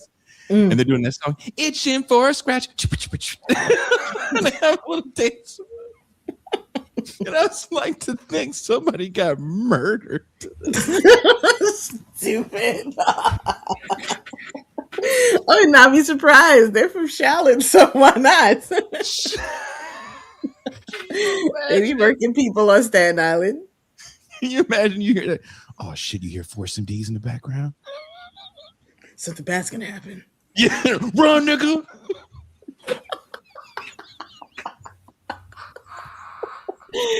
All you hear is run, nigga.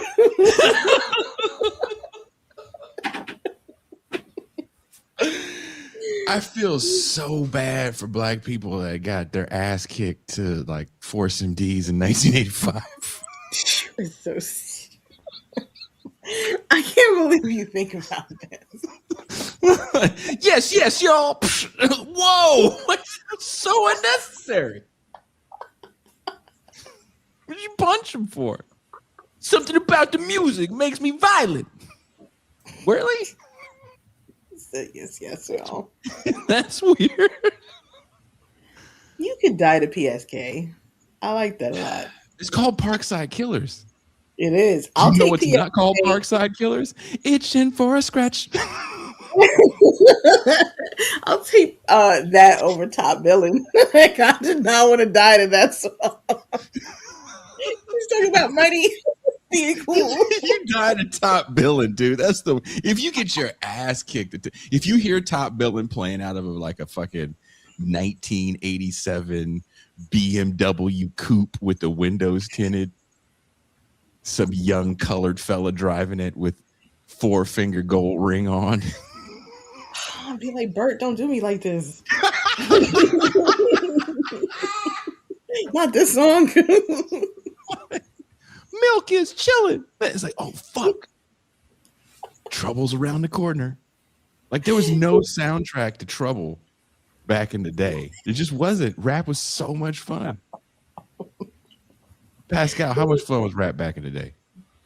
It was lots of fun. See? Big Daddy Kane? Pascal kicked somebody's ass. Audio too. Pascal was like bodybuilder dude. Can you imagine getting your ass kicked at like 3 times dope or some shit like that? Like I'd be so mad. 3 times dope was dope. What? Yeah, but would you want to get your ass kicked while that shit for funky dividends is playing? No, it gotta be JJ Fad. You got your ass kicked at JJ Fad. The big F11 ears, supersonic.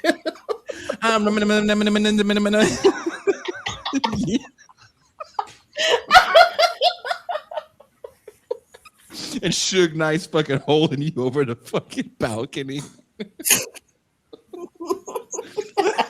Nah, dude. You can't kick anybody's ass till 89. It's just not cool, man. Don't do it. That's till 89. You can't do it, man. It's not cool, man. Oh. Someone said that they refreshed their screen and got a bunch of Mark Lamont Hill recommendations. You know how you know if you bit? I bet you they do a whole bit on their show about niggas getting killed to those songs. Bet any money they're buying their shit. Stop. Toussaint was Rocky training to Poor Righteous Teachers. Hell yeah. Right. Just funky. It was That is a little more serious. Again, now I'm talking like 89, 90. It's a little more serious. Once you get to 88, you get a little more serious. Ice-T and them niggas out there. 6 a.m. That's a different song. Before that shit, It's party over here, party over here. yeah. Rodney O and Joe Kumo D. Nah, you're not killing me to Kumo D, man. Please don't kill me to Kumo D. No. Can you please put on Curtis Mayfield before you kill me, sir? Put on Freddie's Dead.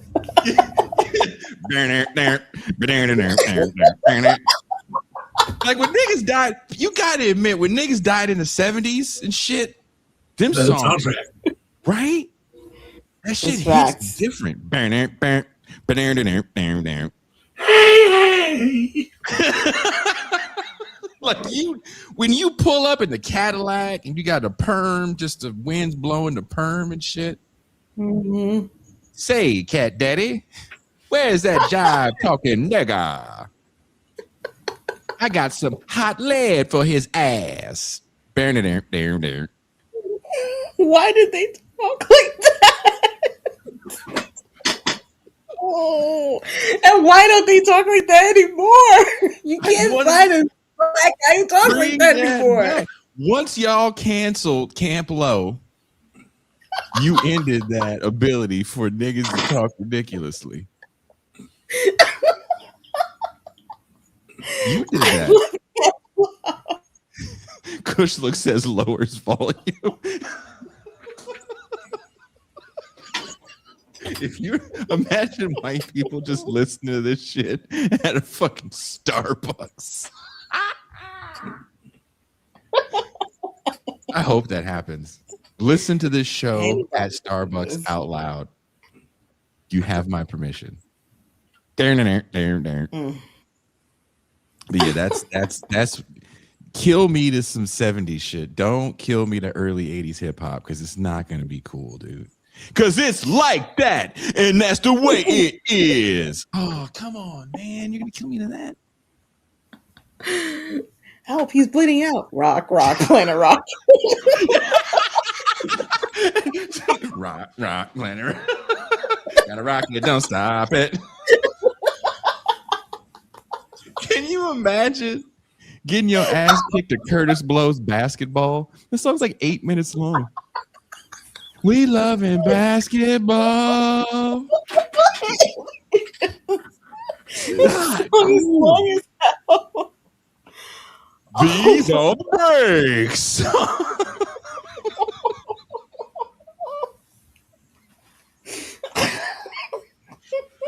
lot of people died to that stuff, though.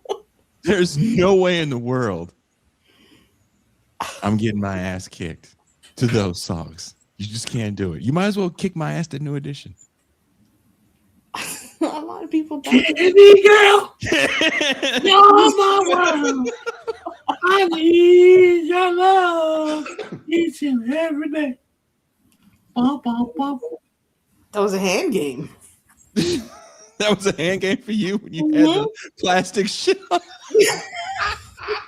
The barrette. The foil at the bottom of the braids. That was loud. Oh my god!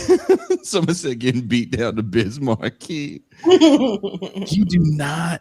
There's songs you can fuck me up to. If you're gonna kill me to Straight Outta Compton or like Fuck the Police or Gangsta, like, okay, that's fair. Those are fair songs to murder somebody to. But man, come The on. Vapors. With the saxophone. Can you imagine somebody just, it's like, any last words, and then Slick Rick starts playing? That's the final show. Nightmares.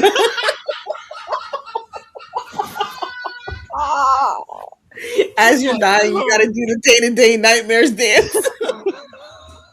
That's not how you're supposed to die. People died to that stuff. I know they did. Somebody died. All that early, remember that rap music is taking over the inner city and it's destroying the youth. I was like, really? Because it just sounds like fun. It sounds like they're all having a lot of fun. You can't die until Wu-Tang comes out. It's like, are you listening to the words or are you just looking at the people doing it? Because I don't think you're listening to the words, sir. Because like imagine like the worst thing of all if somebody tries to fuck you up with Run DMC and fucking Aerosmith shit. Oh, that's when you're just like, come on, man. No. No. You got to change the song, brother. Come on. Raising Hell is a great record. So many better songs you can murder me to than this shit. I don't even need to be murdered. I don't want to hear Walk This Way. Like I'll go look, just take everything. You can have it. Don't. Yes. I'll leave New York if you don't do this. Play this shit with a gun in your hand. Fuck me, man. Some guy with a ducktail and Lee jeans on. Named Pascal. That was his MO. Do you have any pictures with a ducktail, Pascal? No. Did you ever have a ducktail? Because you don't want us to find them, or are you saying that because they don't exist? No. No. Did you have a Covalis or did you have a low fade? I didn't have a Covalis. Moving on. No, I saw a picture of you. You were all buff. And you were wearing tight up pants. You were wearing some leads and like a sleeveless t-shirt. Not like a white. Yeah, that was in a fraternity event. Oh, were you stepping? No, it was a Greek picnic in Philly. That was in '87. 87. You beat somebody's ass to one of them songs. That's why your ass got so quiet. You fucked somebody up to one of them. You fucked somebody's whole weekend up to one of them. Why you going through my pictures, Tucson? Why you post it? Hey, somebody said, did you have a herringbone chain? Yes, you did, didn't you? No, I didn't have a herringbone chain. Really? No Cuban links, no nothing? I wasn't into jewelry. Because he had to fuck niggas up, man. Ashy Knuckles. That's what he's known in the streets. You said Ashy Knuckles? Ashy Knuckles, yeah. Man, Pascal, I feel like you used to beat people up by accident back then. Like, you were just like very testosterone-y walking through the streets and being a frat dude. Stepping on people's toes. So who is Pascal in School Days for you? He's not Larry Fishburne? I have never seen School Days. You've never seen School Days? I've seen clips of it and I was like, this is not for me. I do not like this. Like, I went to an arts college. Thank you very much. Well, so did he. I went to no, it looked like a fever dream to me, and I was like, this is like unintelligible. My child brain doesn't understand what's taking place here. Coach looks at because he's younger. He said getting beat up to Blink-182. That sounds equally as horrible to get beat up to early hip hop. Oh God, small things. You're getting wedgie to that shit. That's why kids cut themselves. Blink-182. I won't be able to live that shit down. Ain't you the dude that got his ass kicked while all the small things was playing? Yeah, they bring that up at the reunion. That's not where you want to be when Jesus comes. Damn, they said Pascal snatched patches. No, he was a good kid. You snatching Lee patches from people? Is that a thing? Is that a thing back in the day? Was there like so what was the look for where you're from? Because one thing I do appreciate about that era is that different boroughs had their own style. So tell me the Queens early 80s swag, as the young people put it. Polo shirts, the Lees, Adidas shell tops. The Run DMC look. Do they have polo? Yeah, I guess they did wear polo shirts. They said that's what the drug dealers wore. You were dressed like a drug dealer back then? You were dressed like a drug dealer. Your mom was yelling at you in all kinds of Haitian. Did you have a pager too, Mr. Fucking Tough Guy? Pagers didn't come out until the 90s. No, they had them in the 80s. Yeah, doctors did. That's how you know Pascal didn't sell drugs. That's how you know he is a good dude. I didn't have one. I wasn't one of those. He was not just trying to make some money to feed his daughter. The best excuse ever. I just need money to feed my daughter. There's literally a help wanted sign next to your house. He's the one who said UPS is hiring. He literally said that.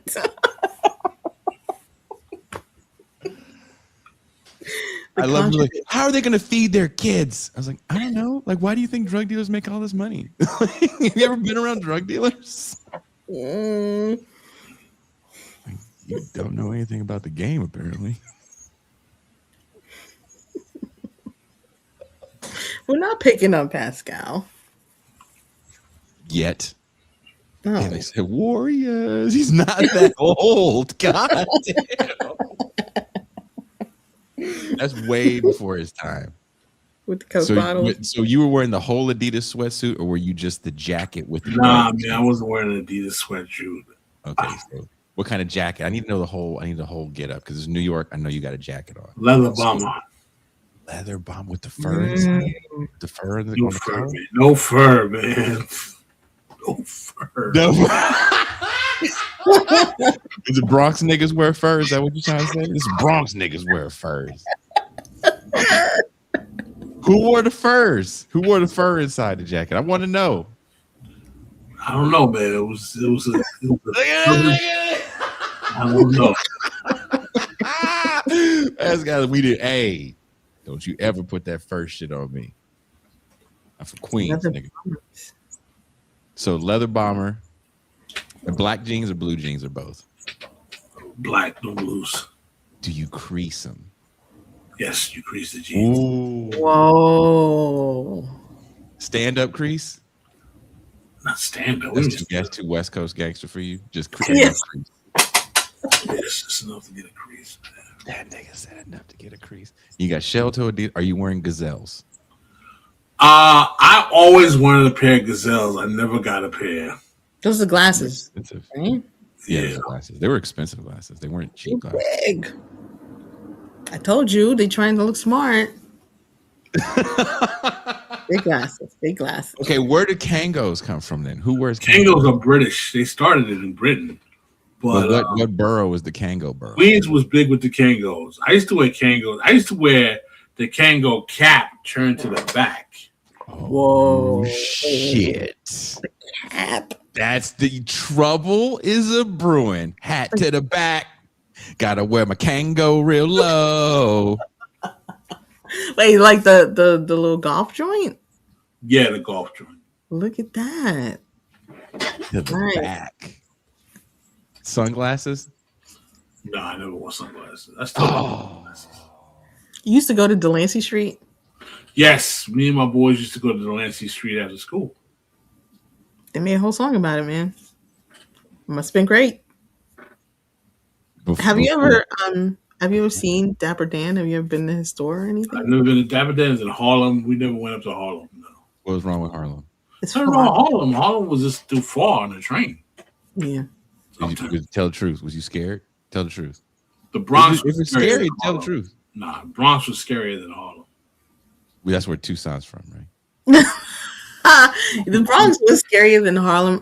The thing about Harlem is, I think because they had the Renaissance, they flashy. So I think they're busier being flashy than scary. And they're still that way. You'll walk down the street in Harlem and be like, why is this man wearing this? And then you're like, oh, it's Harlem. They flashy out here. So Harlem was always flashy. Sorry that we're doing this. If you guys are annoyed by this conversation of Negro fashion in the 80s in New York, you can go get motherfucked because this shit is fucking cool as shit to me. So wait, I saw that I seen in like 80 blocks from Tiffany's. I don't know if this is like before your time. The dudes was wearing like denim jackets with the arms ripped off, and That was like before my time. raccoon tails. That's that gang stuff too. Yeah, That's the gang stuff from the 70s. patches. Yeah. Yeah, if you watch the movie Rubble Kings, maybe we'll watch that for a movie night. I feel like we watched it before. Have you seen Rubble Kings, Pascal? No, I don't remember it. Have you seen Rubble Kings, Toussaint? Mm-mm. I think Killer Mike had something to do with it, but I could be wrong. But it's this. A lot of it's based on Jeff Chang's book, and it talks about kind of the economic decline of New York at the Bronx at that time, and and it has the actual people that were part of it. Bambaata's, of course, in it because he was definitely a part of it, and it talks about all these gangs that were started. You know, these kids just had nothing to do, and they had watched what's the movie with Henry Fonda? He's riding a Harley, and Dennis Hopper. Easy Rider? Easy Rider. They said they watched Easy Rider and they blew their minds. And they were like, that's what a gangster looks like. So all these kids that didn't have motorcycles, that maybe had a bicycle, right? This is like big time poverty. They cut the sleeves off their denim jackets, and they made their little patches, and they formed these little gangs, and they acted like the gangs they saw in the movies. So they didn't have any reference for fucking gangs. And that's how that shit got started. It was based off neighborhoods, and then the gangs ended up having a big truce, and through that truce, kind of, you know, a major part of hip hop culture is born, the competitive part of it, because now these guys aren't killing each other or beating each other up over gang turkey, dance fighting and graffiti battling and all the other stuff, DJing, and all the fun stuff. But yes, it's a interesting story, but I would assume it's way before Pascal's time. Those guys have to be. Yeah. He's the cool time.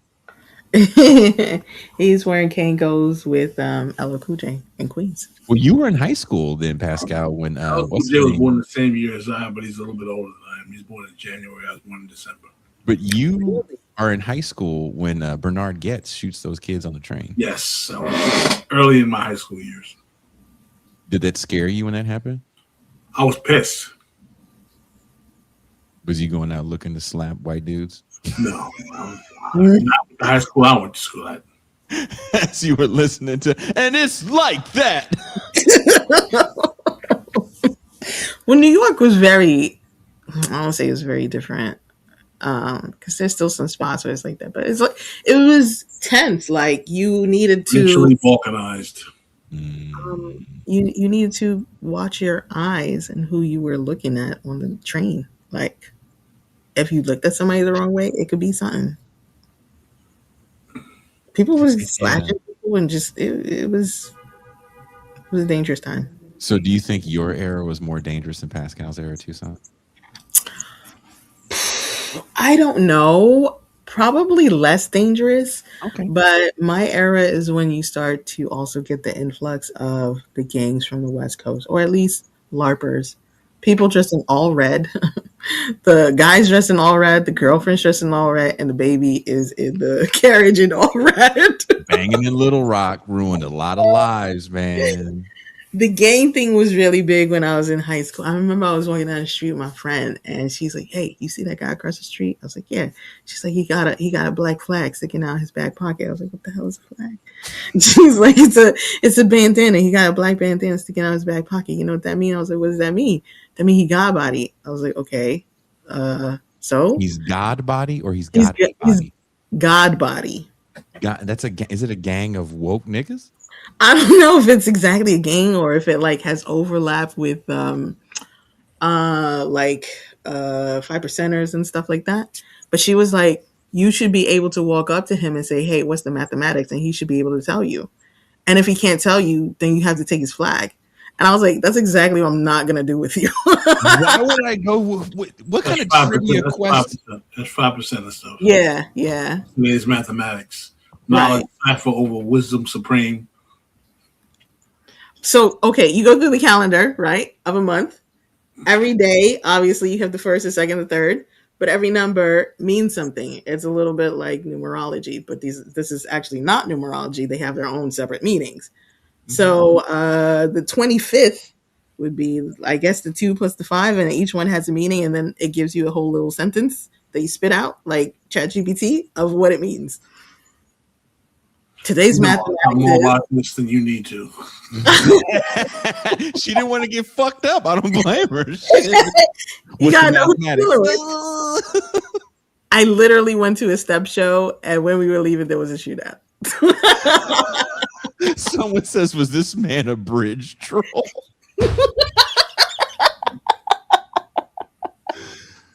That's a lot, man. It's a lot. That's a lot. That's some New York shit.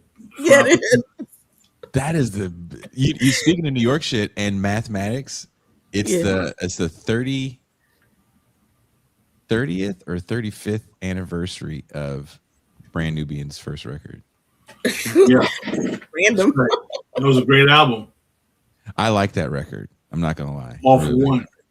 You know who can't come on the show? Lord Jamar. Whoa, good. Can't come on. Real quick, 2 things. N8 says sometimes I think MT is just saying stuff. Not true. I looked it up. Today's mathematics. Today is May 7th, 2026. According to the supreme mathematics of the 5% nation, today's mathematics is God. This represents the number 7, symbolizing the principle of self-knowledge, the male principle, and the inherent supreme nature of the original man. Let's applaud you two, original men. Wow. Shout out to original men. Out the mathematics. It's important. Also, I know it's later in the hip hop canon. Don't kick my ass to Brand Nubian. While you're rattling that bullshit off, you're going upside my head. No, but you kick my ass to the second record. Don't kick my ass to the first one. That's just not cool, dude. Oh Not my cool. gosh. Oh no. Somebody in the chat said, man is 5, the devil is 6. Makes sense. And God is 7. And then Nuri says, that is not math. Nuri, what you said is tricknology. And, don't be, you live in Philadelphia, so you were around these Negroes all the time. I would assume you probably walking by one right now. Some nigga dressed like African Bambaataa right now. Nah, those are the Zulu Nation. The Zulu Nation and the 5%ers were different sets. Yes. Would you like to break down their mathematics, Pascal? Zulu Nation did not have mathematics, man. No. What? Damn, Tucson, why'd you say it like that? No. Somebody says 6'7" in the chat. That is not mathematics.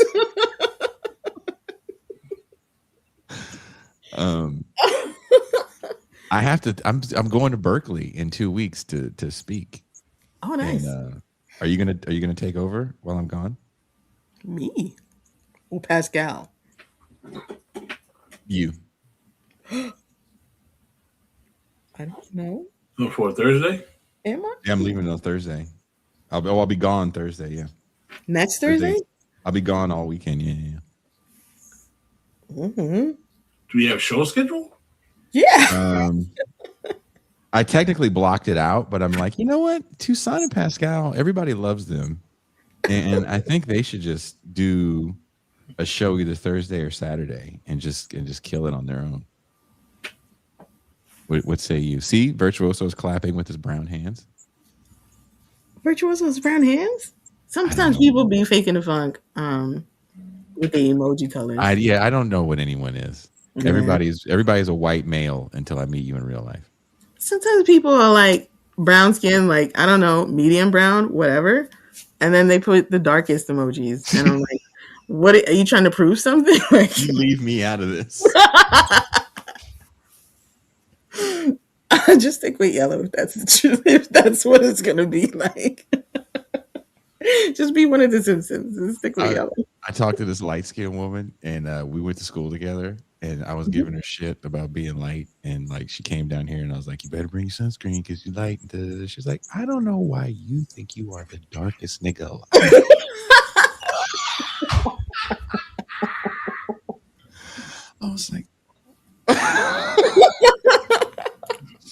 Meanwhile, you out here bronze. I found out how light I was.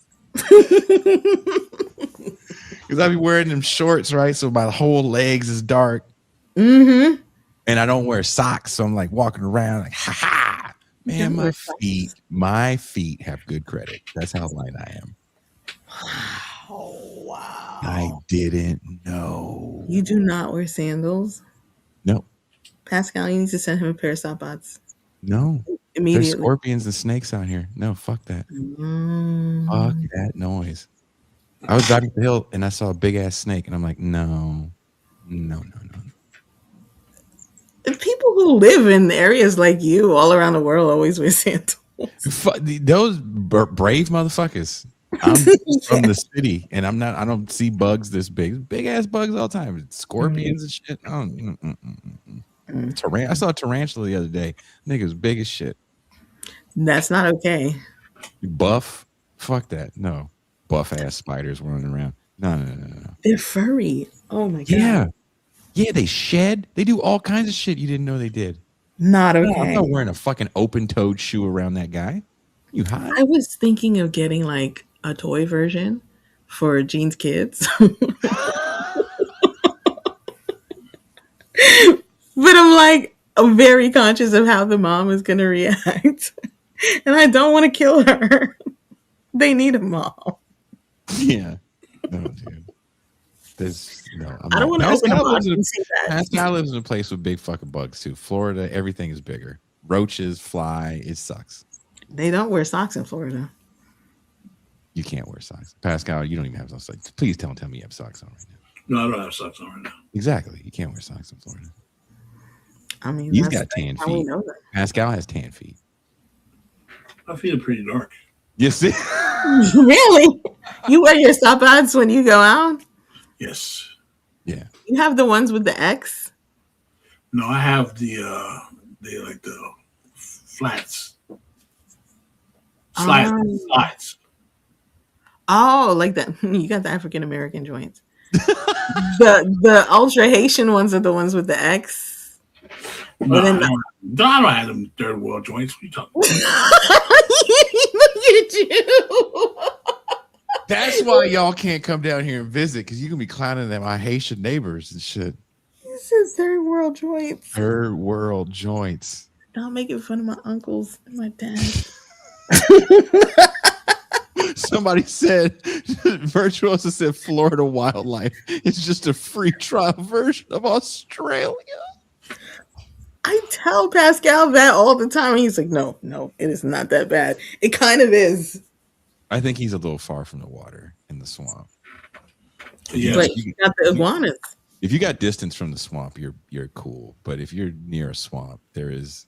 I remember I went jogging in Orlando, and this dude goes, "Hey man, if you see a gator zigzag when you run," I said, "I'm sorry." No. He's like, "Don't run in a straight line. If you zigzag," I was like, I'll stay inside. No. Pascal, tell him about the iguanas, the cold ones. Yeah, if it gets cold outside in Florida, the iguanas drop off the trees and just land on the ground, and they get kind of comatose. They don't really die. Comatose. Can you imagine New York Pascal with the bomber jacket on and the DuckTales seeing a fucking iguana fall in front of him? He's just kicking it like, "Hey man, wake up." Yo, up, son.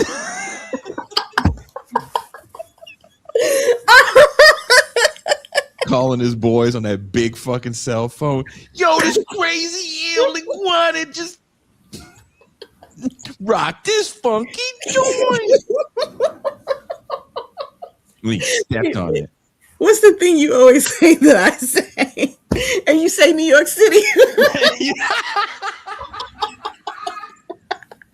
I thought about that crossing the street the other day and just started laughing. Pascal, how long were you in Florida when you were like, I am no longer in New York? Oh man, it's not that long, bro. Yeah, I lived in Boston before I moved to Florida. That's New York with just more angry white people. Nah, man. Boston and New York are not the same town, bro. That's two different. I said with more angry white people. What did Dave Chappelle say? He goes, I went to Massachusetts. That's where the racism was specific. That is wild. So you went from one cold place to another cold place. So when you went to Florida, was there a culture shock too? Or was it just so many New York? Culture shock because everyone was speaking Spanish. So I was like, what the fuck is going on here? You can interpret a little bit based on the Romance language. Nah, man. No. That's how you know when Pascal and Toussaint talk about the racial what did you guys say in New York? Racial balkanization. Balkanization. I almost said Bantustan. It's a little different. There's a little difference. That's how bad it was. Pascal didn't even know a real Puerto Rican in New York because he was that racist. No, Nick, come on, man. I want to New York. New York, please. You can't avoid people of different cultures. No, you can't. And our part of Queens, it was a lot of Black people, but not only. And there was any kind of Black you want. You name it. It was very like culturally, ethnically, like diverse. That's one thing about New York. You have Black ethnic diversity within the city. Yeah. Mm-hmm. Yeah. You don't We get have that. better Asians than you guys in California, though. That are Asian food too. We do. We do. It's killing you guys' Asian food. I maintain our Asians are happier, but hey. I went out to the Bay, man. I had some bomb ass sushi in the Bay. Yeah, it's our New York Asians come to the Bay and they're just like, oh, it's so nice here. New York Asians have been here for a long time. They have been here for a minute. They're like, oh, the weather's better. Oh. Mm-mm. The Bay has great weather. So yeah, they leave. They don't go back. They don't go back. They go, fuck that. Fuck it. I mean, I think about this in times, and it comes with earthquakes, and that is unacceptable to me. The ground should stay still. You know what I never had to do? Shovel anything. I'll take it. I will take it over everything around me shaking and falling on me. Tony says, wait, the happiest Asians aren't in Asia.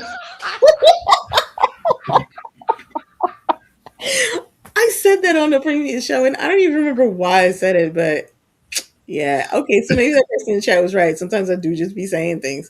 they're like singing that song about America.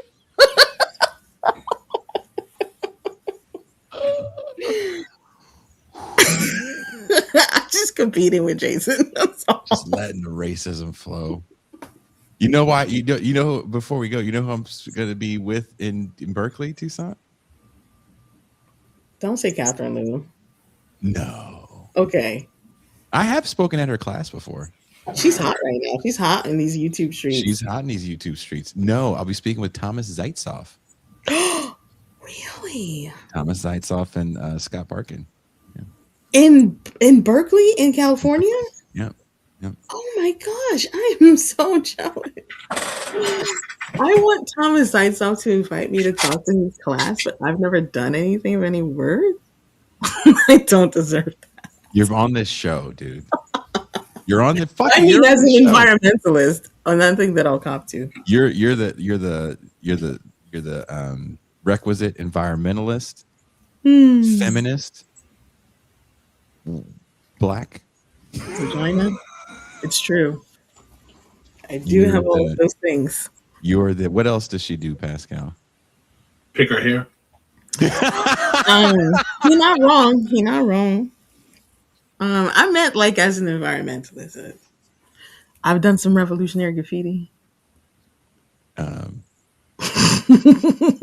I'm just hosting the thing, but when I saw Zaitzoff was going to be there, I was like, damn, that guy's going to look at me and remember the titty milk. Oh, you did have to go there because he was talking about the bootleg titty milk market. He was talking about raw milk. You were talking about titty milk. Is that what happened?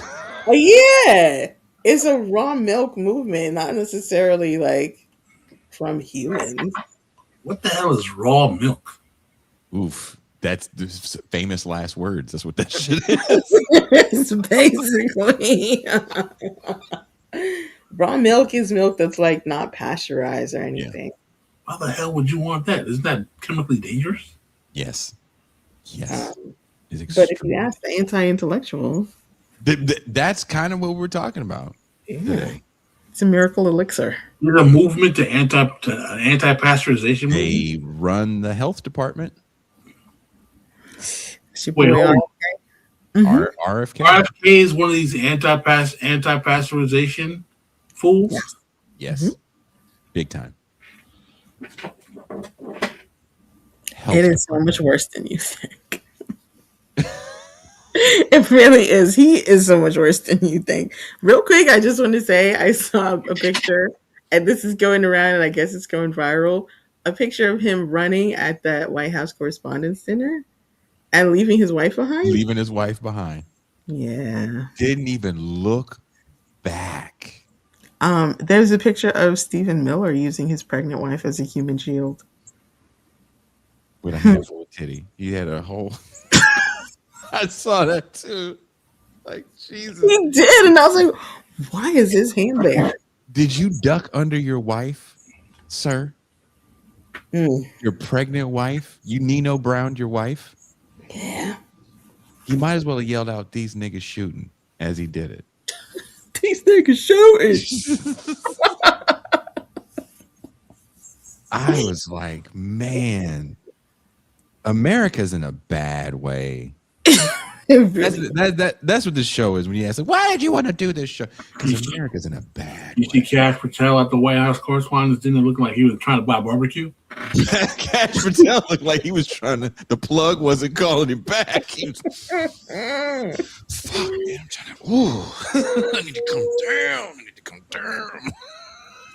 Bad. He apparently. Have you seen these reports about Cash Patel just starting to super question his own people and lie detector test people because so much shit is being leaked about him? He's scared he's gonna be the next to go. He saw that Iran Lego video of him with the bottles all around. These guys are. You like to drinky. It's bad. Yeah. It's bad. Like, this is. Yeah. You get what you hate to be like, well, this is what you guys wanted, but you know, people really hate professionals because professionals got to run roughshod over this country with their nose firmly planted in the air. The Mark Lamont Hills. The Mark Lamont Hills. The what's that chick that wrote 1619? Nicole Hannah Joneses. Yeah, her. Yeah. I just knew she had 3 names. Yeah. I can't remember the 3. I was going to say it all backwards. All that shit that came out, like you said earlier today, every microaggression was the master's whip. And on that note, Yeah, there you go. That's because, like, God damn it, now. Now I'm pressed. Thanks. Well, Toussaint, you want to tell everybody what you got cracking for Saturday? Saturday, I am hosting a show called The Peanut Butter Economy. My panel, my guests will be Pascal, Varn, and Quinn. Interesting. Also, Jason doesn't know this. This is a little bombshell for him. I was a guest on another podcast. You whore. I know. I cheated. And I'm not sorry. I was on a podcast called White Cannon, and one of the hosts is our friend Trevor, whose last name I cannot pronounce, even though we're both Haitian. Can you pronounce it? Oh, Pascal? I Trevor. forgot what it is. From Champagne Sharks. Champagne Sharks. Yes. Yeah, I like that guy. So he has a show called White Cannon where, you get together a multiracial panel and you watch the movies that are canon white movies. like Reality Bites. So I did watch a Canon White movie. They also watch Canon Black movies, like Boomerang. And the multiracial cast talks about the movie. And I had a very good time. It was a very good movie that I watched. Would you like to know what it is, or should I not spoil it? What movie did you watch? It's called Harold and Maude. You watched Harold and Maude? Have you seen it? You're black. Long time ago. Yeah, I've watched a lot of movies. You I'm have. I'm of a black generation where we had cable, so I wasn't afraid to watch movies that niggas weren't in. You have you have watched a lot of movies. Trevor had also seen it before, but I was like, I cannot imagine under what circumstances a black person would have come across this movie. I don't know who would have ever recommended it to me. Had I not done this show, I would have never seen it. It was a fantastic movie. I really enjoyed it. Pascal did not like it. I haven't seen it yet. No, he hasn't seen it yet, but he doesn't like the premise. Oh, Yeah. child rape. He called Maud a groomer. I mean, now you would say that about Harold and Maude, but it's a beautiful story. Oh, child rape. Wow. I believe he was 18, wasn't he? 17. 16, actually. No, he wasn't. He looks just like Uba. It's uncanny. Yeah. A young version. We should do a show about that. Yeah. About the 16 sliding scale shit that Ash from Navarro Media is throwing out there about What? age of consent. Like, hey, have a sliding scale, brother. What? I mean, well, what are the laws in the UK? I mean, I guess like maybe it's a different conception of things. She broke it down. It wasn't as simple as, grass on the field, time to play. It wasn't gross like that. It was a little more intellectual, but And they should vote and stuff like that and go to wars. it was a lot. But it was more about like just the way we view sex, because it is complicated. Yeah, I mean, I agree. 16 is the age of consent. That way too quick. Okay. So we all get cases with these fucking. It's a femophilia, not okay. No, I just know the rule. Whatever. You Maxim reader. I'll get you guys the link to the White Cannon episode that I'm on. Maybe Saturday. I'll have it by then. It should be fun. Well, Tucson will be your host. And Pascal, do you want to say it so we can leave? We are out. Peace.